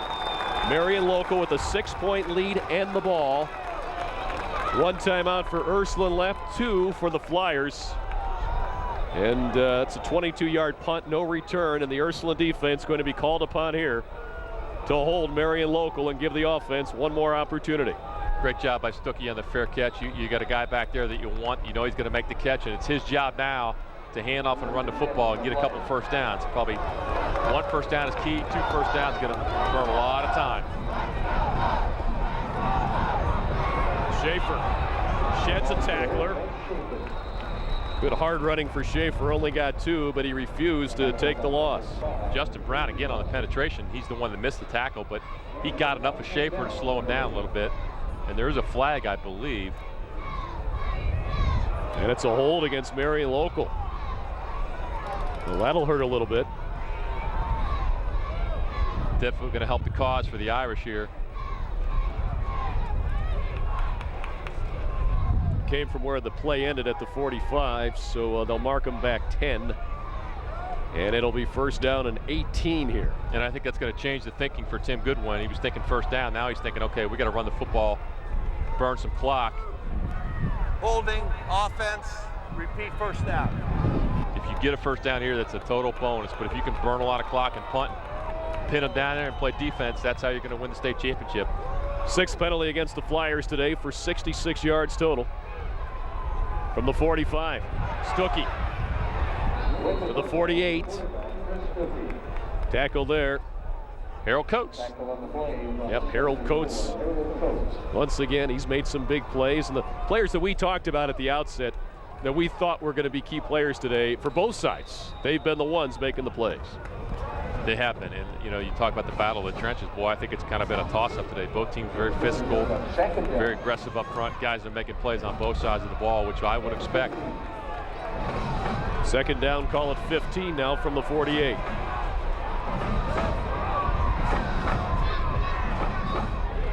Schaefer. No gain. That Ursuline defense strong. Ross Ravella, Justin Austin to hold Schaefer to. Yeah, they'll give him a couple up to the 50-yard line. Danny Bacco, 54, came through right there and broke the play up from right in the middle. But right now, Ursuline's in a 5-3 look. There's 8 guys in the box, and there's only 7 guys to block. There's always going to be the free guy, and that's difficult to run the football against. And if you're Coach Goodwin, you're going to run it anyway, try to burn some clock here. Big third down here from Marion Local from midfield. They need to get to the Ursuline 37. Stuckey on the draw to the 46. And the Ursuline defense will spend its final timeout with exactly 3 minutes to go.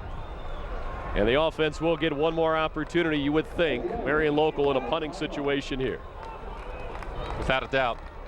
Third and long situation, they run the quarterback draw. If you're going to run the football at this point in the game, you want the ball in the hands of your quarterback, Chris Stuckey, and Ben Schaefer as well. Let's go to our OhioHSSports.com play of the game here today, and we've had so many of them, and the one we've chosen for you right now, the difference maker, the 16-yard interception return for a touchdown by Luke Bertke of Marion Local to make it 20-14.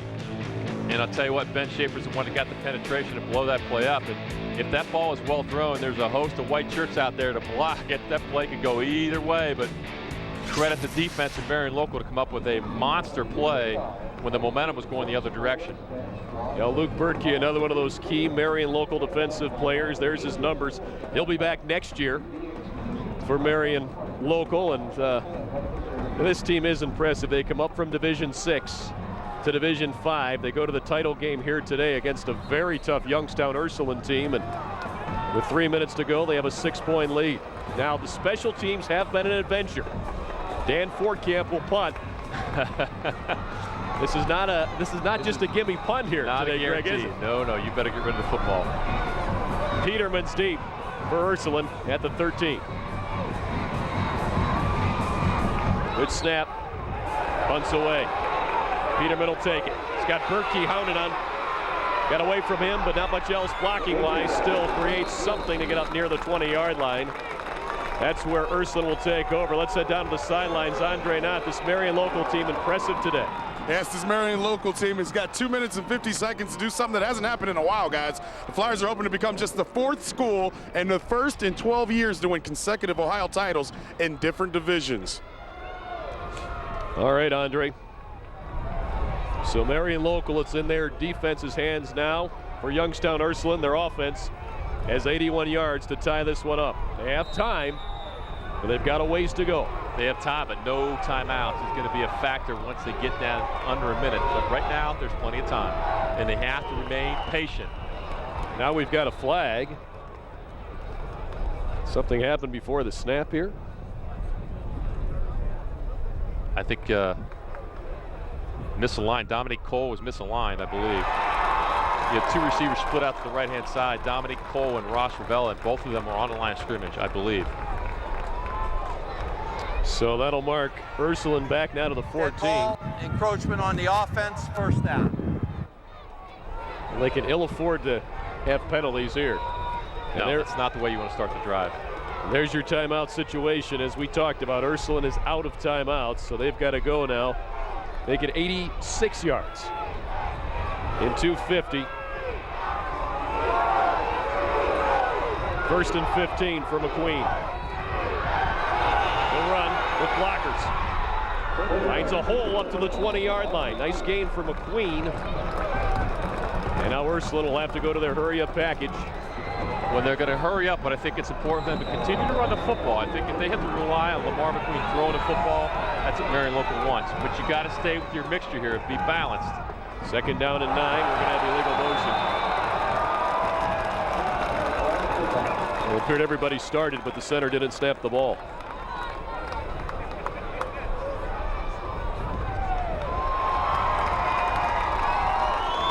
So Ursuline now with 2 5-yard penalties here at the beginning of this drive. Ball, false start on the offense, second down. Not going the right direction. The bad news is it's burning some time. 7 penalties for 45 yards today now for Ursuline. Got to find a way to get the ball to Dale Peterman, whether it's play action or not. But he's been open on some slant patterns. Doing a nice job catching the ball.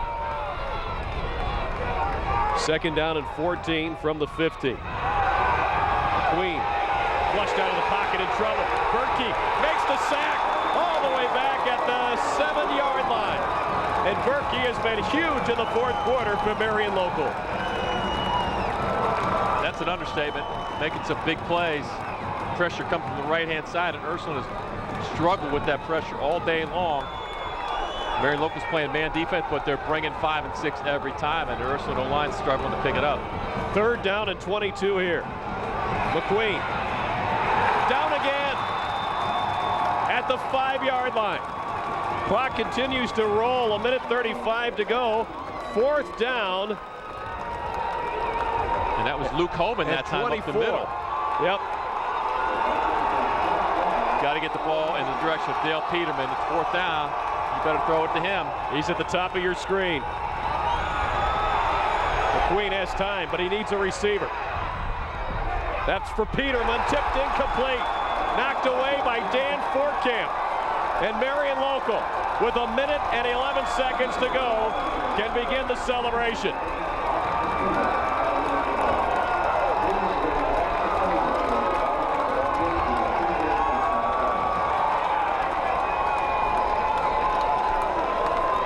Coach Goodwin has what he wants now. You get the ball to the hands of his quarterback and Stuckey to run the clock out. The defense made the plays on the last 2 drives. Most especially Ben Schaefer and Luke Bertke making play after play after play, which is going to be the difference in this ball game. And as you look at Coach Reardon, he didn't want to be in this position where he had to throw the football to win. They've run the football and been successful all year long doing that. And you got to credit Marion Local defensively for taking that away. Stuckey will take a knee. How about the defense today from Marion Local?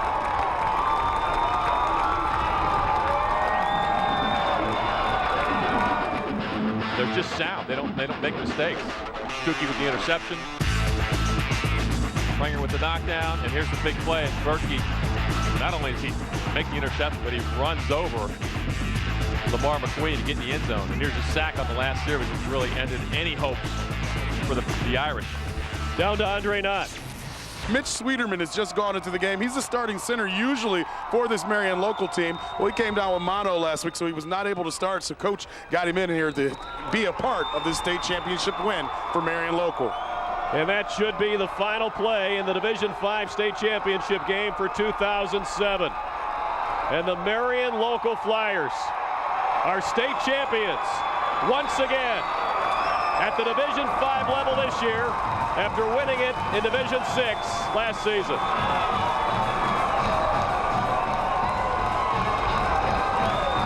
When Coach Goodwin just showing he's a veteran coach, he avoided the Gatorade shower. You can tell he's been there.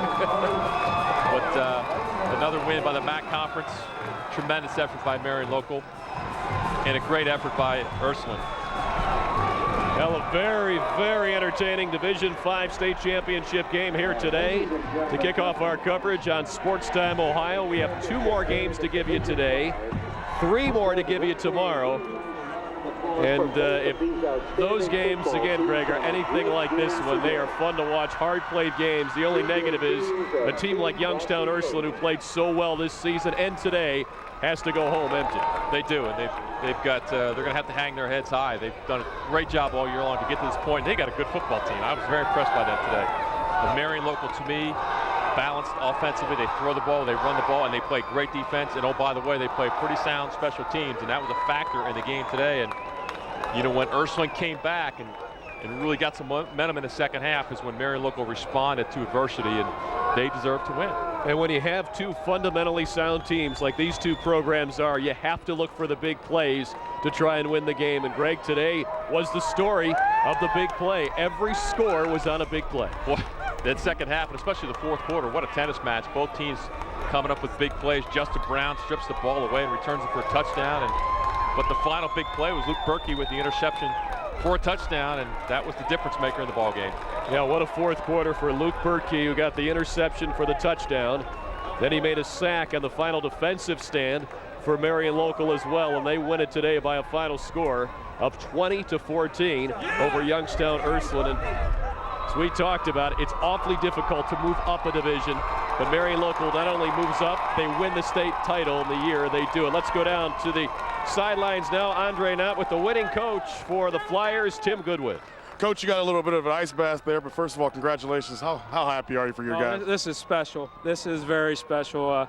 You know, to win it like this, you know, against a great team like Ursuline. So it's hard to describe this. You continue with a 27-game winning streak. Talk about your quarterback, Chris Stuckey, and what he's been able to do for you guys. He's just a competitor. You know, we didn't make any great plays out there for him on the outside like we had, you know, all year long. But you know, this is a testament. This is the ultimate team game right here. You know, you just find a way to get it done. So what will be the motivation next year? This year it was moving up a division. What will it be next year? Right now I'm concerned about 07 and trying to get with my team and tell them what a great job they did. Congratulations. Thanks. We appreciate it. Back up to you, Al. Marion Local, your state champion in Division 5. Okay, Andre, so the Marion Local Flyers have won the state title once again, this time at the Division 5 level.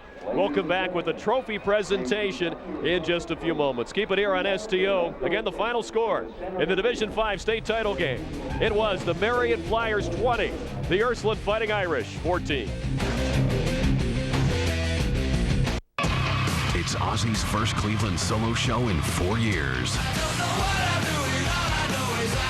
Hear and see Ozzy's latest and greatest. December 20th, Wolstein Center. Ozzy Osbourne with very special guest, Rob Zombie. Get your reserve seat tickets on sale now at the Wolstein Center box office, Ticketmaster outlets, online, or by phone. The new album, Black Rain, in stores now. More at Ozzy.com. It's time for Cleveland State basketball. Gary Waters and the Vikings are rocking the rim. Join the fun. Feel the excitement. Catch CSU Viking basketball. Don't miss Cleveland's biggest college game of the year when the Vikings host the Ohio State Buckeyes on December 18th at Quicken Loans Arena. Tickets are going fast at the CSU Wolstein Center, Quicken Loans Arena, and all Ticketmaster outlets. Cleveland State Vikings, we are your team. Sports Time Ohio asks, where are they now? Nate Thurmond was born and raised in Akron, Ohio, and went on to be named one of the 50th greatest players ever to play in the NBA. Nate the Great played with San Francisco in the 60s and 70s, 1 year with Chicago, and capped off his stellar NBA career with the Miracle of Richfield Cleveland Cavaliers. Thurmond is doing well now, running Big Nate's Barbecue, a San Francisco landmark. Sports Time Ohio salutes Nate Thurmond. Ohio sports fans, catch the High School Sports Insider. Host Dave Bacon and Bill Baranke serve up the latest highlights and athlete spotlights. The latest news and interviews from the world of high school athletics. The High School Sports Insider, Monday night at 7:30, only on STO. Indians fans, the Hot Stove League is heating up. Catch a special Tribe Report from Nashville, where Matt Underwood and Brian Anderson bring you the latest news from baseball's winter meetings. The Tribe Report, Monday night at 10, only on STO. Marion Local, the Division 5 football state champs here in 2007. Let's go down to the field now for the trophy presentation. First there, the Irish of Youngstown Ursuline get their second place trophy. And now Marion Local will take their championship trophy coming up.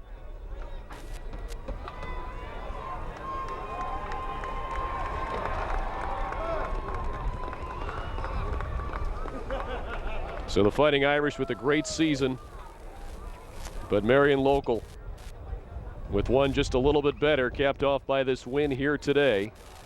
You take a look at the Fighting Irish with their second place trophy. And they'll be back next year as a contender, no doubt, with this squad.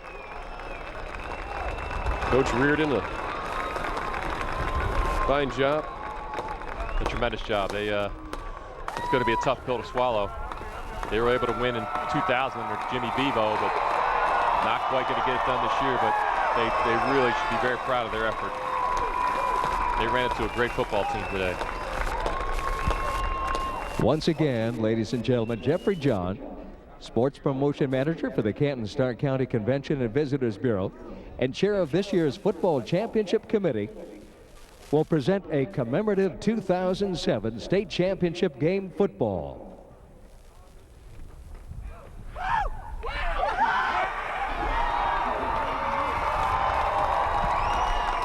And now, ladies and gentlemen, Assistant Commissioner Henry Zborniak, along with Board of Control members Phil Stevens and Karen O'Hare, will present the 2007 Division V State Championship Trophy to the Flyers of Maria Stein Marion Local High School.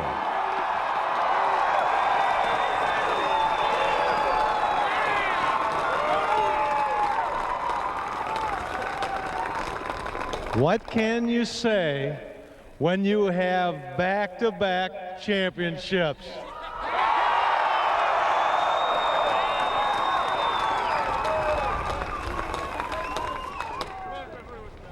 The team has that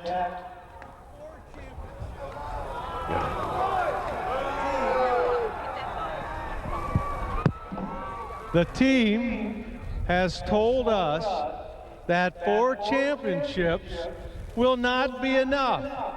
They want to come back.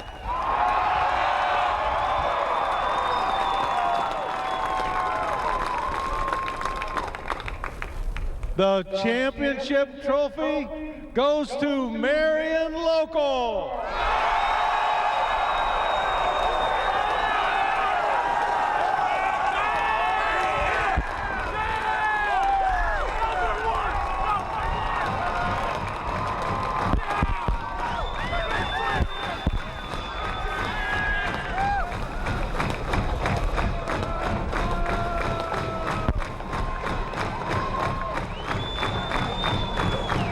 So congratulations to Coach Tim Goodwin and the Marion Local Flyers, the Division V State Championships, with a win today over Youngstown Ursuline by a final score of 20-14. Keep it here on Sports Time Ohio. Coming up next, we'll send it back to the studios in downtown Cleveland. Mark Schwab, Jim Isabella, and John Gibbons will have more on this game, plus previews on the other state championship games coming up on STO.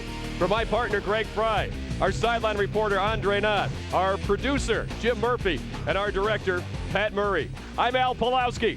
I'll talk to you again tomorrow morning for the state championship game 6, Division 6 from Fawcett Stadium. Until then, have a good one.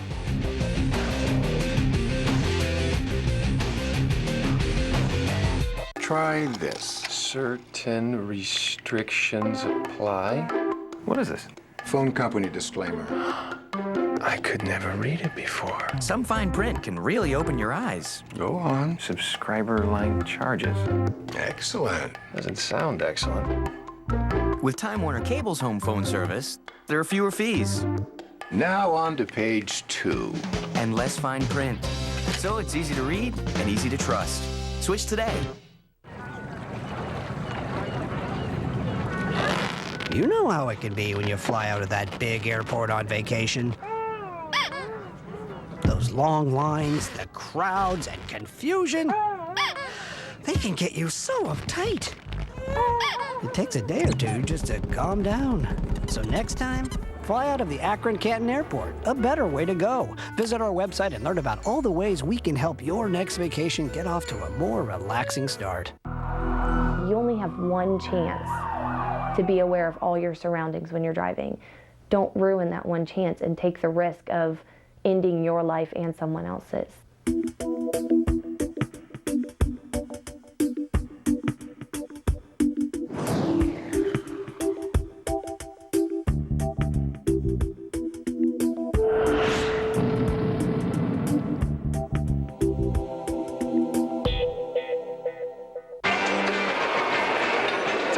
Youngstown, Pittsburgh.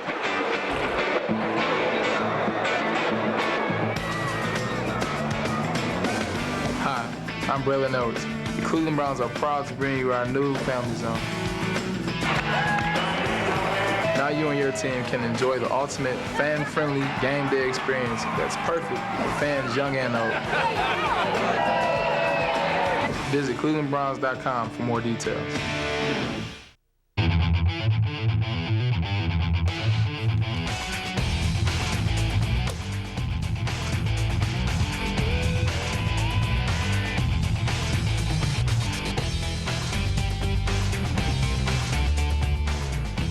It's all over in Massillon. Marion Local finishes it off with just the latest of big plays in this game. They pull it off 20-14. My gosh, I got to stop and catch my breath, guys. This thing was a great way to start off championship weekend. Well, what is it they always say? The new cliche, the new in cliche, play like champions. And for the second year in a row, Marion Local did it. You got to give them all the credit in the world, folks, because they just pulled it off, moved up to the division, didn't matter. But everything that could happen happened. You know, Ursuline started out the second half with an onside kick. Yep. They were held back. Turnovers, block kicks, big plays made the difference. And probably Marion Local having a chance to be there before, had they held that trophy up before, maybe gives you a little edge when it gets down to the nitty-gritty, because certainly, you know, they pulled it out in a game that could have went either way. Second half started as a snoozer, but then got crazy at the end. Let's start with the first half, though. This was in the second quarter. This game's still close. Chris Stuckey trying to get things going for Marion Local. Releases this one, coach thought just a bit too late. Tipped and picked, and that sets Ursuline up with a 1st and 10 on the 39 of Marion Local. Right, they didn't really move their flat defender out. It was a corner and safety. They had a 2-on-2 situation, but he loaded up a little too long, and they were able to get out there and They got nothing out of that scoring drive, but Ursuline strikes back big here. 76 yards to Drew Peterman. He would outrun the defense, and the Fighting Irish are on the board. They were lined up to stop the run. Safety was up in the box, as they call it, and they took advantage of it and threw a ball right down the middle of the field. And real great execution. Perfect tight spiral, and Peterman just runs away from him. You just want to yell help at that point, because if you haven't got help and you get burned like that, you know it, and boy, that's going to get into your head. Down 7-0, Marion Local strikes back. Ben Smith, he got busy with this a bit today. His first of 2 big returns. Look at him just taking tacklers with him there out of bounds.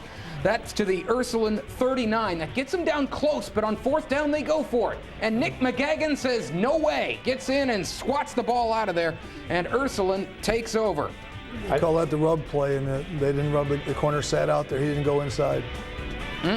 But Ursuline would have to punt, and look at this. Low snap, he picks it up, kicks it into his own player's head. It's technically a block kick. Marion Local falls on it for their first score of the game. We are tied at 7 apiece. He's got to come up with that ball, though. Yeah, bad snap, and the bad thing is, not only is it a bad snap, but it screws up the blocking. The blocker gets pushed back into him. Boom, kick gets blocked, and instead of going out of the end zone, it stays in the end zone. The worst possible thing, touchdown. So it's a tie game at 7 apiece. Just before the half, Stuckey and company driving again. Zips one over the middle. Simple one-on-one post. Alex Moeller beats the defender into the end zone for a touchdown. Again, right there, playing outside, and they took advantage of it and got inside. And defender recovered and tried to get his hand in there inside, but didn't quite make it in. That was Peterman. Almost got a hand in there. Opening kickoff of the second half. Ursuline decides to onside it. I love this play. And you know what? They tried to set the tone, because you know what, Mark? They were not feeling good about themselves. They needed to change the tempo. 4th down here for Marion Local, as Ursuline did nothing with that possession, and Local follows suit here. There was a lot of this here in the second half. A lot of 4th downs. This is a 4th and 5 for the Fighting Irish. One-on-one coverage, couldn't reel it in. A lot of one-on-one coverage and balls thrown deep, but not many completions. All right, here is a huge play. Luke Holman takes the handoff. Justin Brown rips it out of his hands. Justin Brown, a one-man gang. They can't tackle him. Rumbling down the sidelines on the scoop and score, and Ursuline ties it up in big play fashion. And Coach, I know we were talking watching this thing. You don't like to give it to the fullback too often. This is why. It's tough when you don't carry it a lot. You know, you're primarily a blocker, and all of a sudden you're called upon to read. It's a nice change of pace, but you get good at hanging on to it and protecting it when you do it a lot. And then Justin Brown breaks tackles, but then a little bit of speed to take it to the house. Now, remember the guy I mentioned, Ben Smith? Watch him here. Picks it up at the 20 and bye-bye. Would not score here, but takes it a very long way. When you run a sideline return, you hope they kick it to the side you have it onto, and twice that happened, that they kicked to the side where the sideline return was But the field goal blocked by guess who? Justin Brown. Yeah. So Marion Local, they fight back with a big play of their own. Luke Bertke picks off the middle screen and rumbles into the end zone, 20-14. The extra point was no good, and this is Marion Local.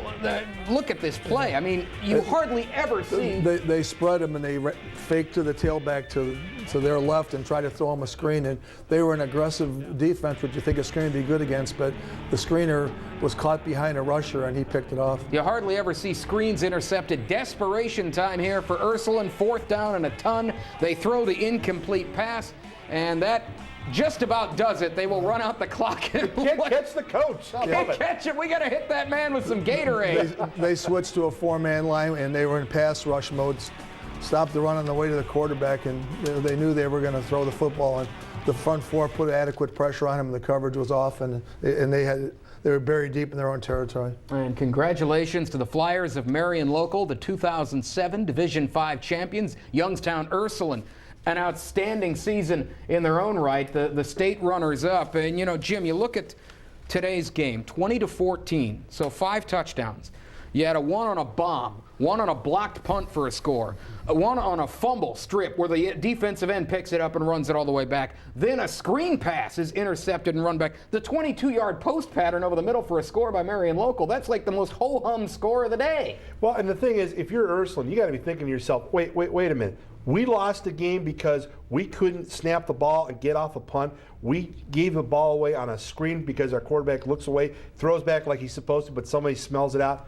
That's painful. That is the toughest way to lose in the business, is when you give away things on special teams and defenses make plays. I'll tell you, it was an unbelievable way to lose and a great way to win for Marion Local, because I got to tell you, I'm sitting here with a little egg on my face. I can't believe how tough and quick Marion Local is, because I thought, well, gee, the size advantage, you know, Ursuline's going to run the football on them, and look what's going to happen. Never happened. Their defense did everything that Coach Gibbons over here has got to love, stayed in their lanes, did their assignments, executed defense to utter perfection. Coach, you've been there on the wrong end of games where it's just a play here or a play there, and goofy plays. They break your heart anytime, but in a championship game. Right. You prepare well, you make adjustments during the game, and we have to remember these are young 16, 17, 18-year-olds, and they're playing their hearts out, and they're giving it everything they got, and it was a great game to watch that way. But there are going to be plays made by one team and some mistakes made by others, and they are going to determine the outcome of a game when you have 2 great teams like that playing in a very close football game. Marion Local wins over Youngstown Ursuline in the Division V state championship, the first of 6 in the books. There's the final already. Here's what's left for today. At 3 o'clock, Sunbury, Big Walnut takes on Licking Valley of Newark County, and then later on tonight, the Division II title game, Cincinnati Anderson versus Louisville, a pair of 12-2 teams. Let's look at the Big Walnut Licking Valley game here for a minute. I think a lot of us are excited to see, and we've mentioned his name a few times tonight, Storm Klein, running back / linebacker, already committed to Ohio State, and this guy will just absolutely smash you in the mouth. Well, when you got a guy 6'3" and does what he does, Schwabi, I'm telling you, he's a guy. I saw him make a hit in the regional final game, and I sat there and went, whoa. He had a bad angle, knocked the guy over by just blasting him in the shoulder. He's big, he's strong, 6'3". Also, as a running back, very, very patient. Kind of kid that you love, because you can plug him in and either running back or linebacker. If you're Ohio State, if you needed to, shortage of running backs, you could put him in there. He's that kind of kid. He makes big plays. And the other thing about this is Ethan Wetzel for Big Walnut. He's a kid who makes a lot of great plays for them as well. We talked about it earlier. He's run for 18 touchdowns. He's thrown for 11. So obviously he's the weapon. He's kind of like McQueen was for Ursuline this year. The main event, he's the make-it-happen player, so they're going to be zeroing in on him. And the Division II title game tonight at 7 here on Sports Time Ohio, Louisville and Cincinnati Anderson. That's going to do it for us for now. We will be back at 2:45 to preview the Big Walnut Licking Valley game. They kick off at 3 o'clock down at Fawcett Stadium in Canton. Up next, the High School Sports Insider. We'll talk to you later on.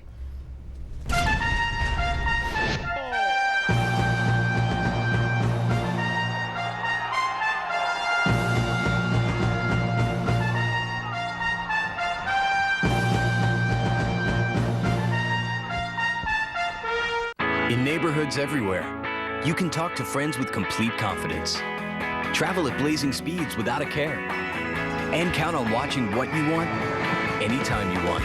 Because for over a decade, Time Warner Cable's advanced fiber network has never stopped advancing. To bring you the best services available now, along with new ones we're just beginning to imagine. Visit TimeWarnerCable.com to learn more about Time Warner Digital Cable. Time Warner Cable, the power of you. Congratulations, CC Sabathia. Your 19 wins and 3.21 ERA brought home the Cy Young Award for only the second time in Cleveland history. It's another great win like you thrilled us with all season long on Sports Time Ohio. Congratulations, CC. Thanks, everybody. This is the city of Cleveland. I don't really know what to say until we keep having fun. Morris Cadillac Pontiac GMC also congratulates CC on his Cy Young. Morris Cadillac Pontiac GMC, proud to be the official auto dealer of CC Sabathia. Buy one, get one half price. At Conrad's, that means half the price of our everyday low prices. It means half price on major tire brands for whatever you drive. It means Conrad's doubles your deals on manufacturer specials, and we install in 30 minutes or less. Right now at Conrad's, buy one select Goodyear or Kelly tire and get one half price. Half price tires, 30-minute installation, only at Conrad's.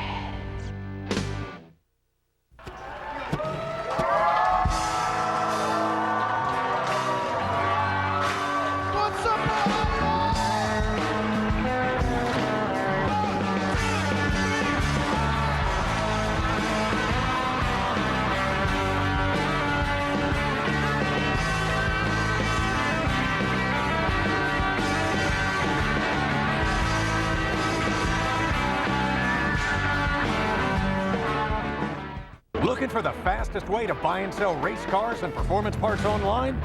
Click on over to racingjunk.com, the #1 performance racing classified site in the nation, connecting over 1.4 million buyers and sellers every month. From performance parts and complete engines to dragsters, trailers, muscle cars, and everything in between, it's all right here. So get your membership today and put the power of racingjunk.com to work for you. Racingjunk.com. Membership is free and the results are amazing. Action! Ready? We're on. I've done a lot since high school, and the lessons I learned as a high school student athlete have made me better every step of the way. So I've come home to share what's most important with Chris. Speak with courtesy. And with Ashley. Act with dignity. And with Mike. Play with pride. And that adds up to what, everybody? Respect the game. Perfect. Perfect. That was good. This is MSN, the Mountaineers Sports Network. A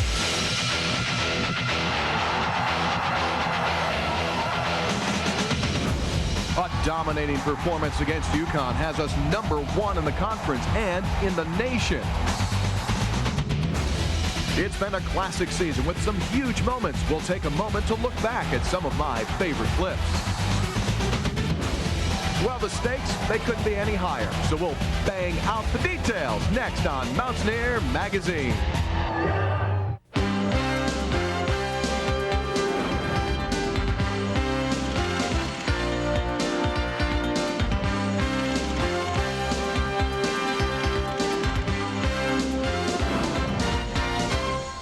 And welcome in, everybody, to the regular season finale of Mountaineer Magazine. It's time for the 100th edition of the Backyard Brawl and perhaps much, much more. Hi, everybody. I'm Tony Caridi, along with Mary Ravazio from our studios here in Morgantown, where the excitement for this weekend's matchup with the Pitt Panthers has been building ever since last Saturday's game against UConn went final. That's right, Tony. I mean, can this get any better? The 100th edition of the Backyard Brawl in our front yard with a chance to play for the national championship on the line. But you won't hear those words inside the Mountaineer locker room this week because the only topic of conversation is finding a way to beat Pitt. Of course, any talk of what the team isn't talking about would not be possible without a win last Saturday over Connecticut. In a game to determine the Big East champion, West Virginia left no doubt as to who is the Beast of the East. West Virginia, Connecticut for the Big East Conference Championship is underway. Snap, play action. Lorenzen fires into the end zone. Ball is going to be ruled touchdown, Connecticut. Snap, Pat wants to throw, steps up in the pocket. He fires wide open. Darius Renaud, UConn's 25, 20, 15, 10, hit from behind, dragged down inside the 5-yard line. Empty backfield. Snap comes back to White. White's going to run it toward the end zone. He's in. Touchdown, West Virginia. Snap is back. Pat rolls a bit. Now punts the ball, angling it to the right. And this is going to be fielded from the 11-yard line. Mountaineer special teams are there. Ball is loose. It's a fumbled football. West Virginia says they have it. They do. Pat barks the cadence, takes the snap. Bootlegs out, rolling to his left. Looking, throwing to the end zone. Open. Touchdown, Darius Renaud. A play action to Brown. And Lorenzen's hit and he's dropped. Sacked by the Mountaineer D. Snap. They're going to throw. Lorenzen pressured. He's sacked. Down he goes. From the hold of Jeremy Cash. The kick is on the way. The kick has the distance. That kick is good. Lorenzen's ready. Snap back. He steps up in the pocket. He's going to get, he lost the football. It's recovered on the ground. West Virginia has it. On 1st and 10, snap comes back. And they hand the ball off to Slayton. He goes off the left side. There he goes. 35, 25, 15, 10, 5. End zone touchdown.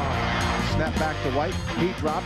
Pressure comes. He runs out of the hole with it. He's at the 20. Cuts back inside 15. There he goes all the way to the 10. To the 5. Oh my goodness gracious. It's Pat White for a touchdown. Snap back.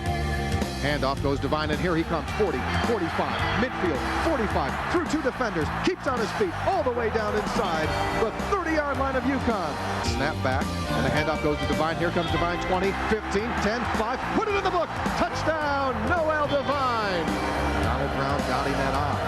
And he'll get the handoff, and he's hit and dropped for a loss. That's the way to play that. Shotgun snap is bobbled. Lorenzen loses the ball. Mountaineers are after in the end zone. Touchdown, West Virginia. On the shotgun, snap back to White. In trouble, looking for help. Cuts to his outside. There he goes down the sideline. 45, 40, 35, 30. Foot race, 25. He gets hit. Snap. Handoff Slayton. Slayton in the end zone. Touchdown, West Virginia. Lorenzen's ready to throw it again. He's dropping back to throw. Steps up in the pocket. Down he goes again. Sacked on the play by Zach Cooper. Here's the snap, and the handoff is taken by the little guy, and here is Sanders, 40, 35, 30, 25, 20. He is hit from behind, and he is dragged down inside the 5-yard line at the 2. Snap is back. Handoff again. Sanders in. Touchdown, West Virginia. Brown's ready. Takes the snap. Drops the throw. Pump fakes. He's going to run a quarterback keeper, and here comes Brown. And Brown's 45. He's at midfield. Foot race 40. UConn's 30 to the 25. Sideline 20. Pushed out of bounds. Brown under the center. Takes the snap. Handoff Harrington. That time he's in, and there won't be a review. Touchdown again. And the West Virginia University football team is the champion of the Big East Conference in 2007. The 66-point score.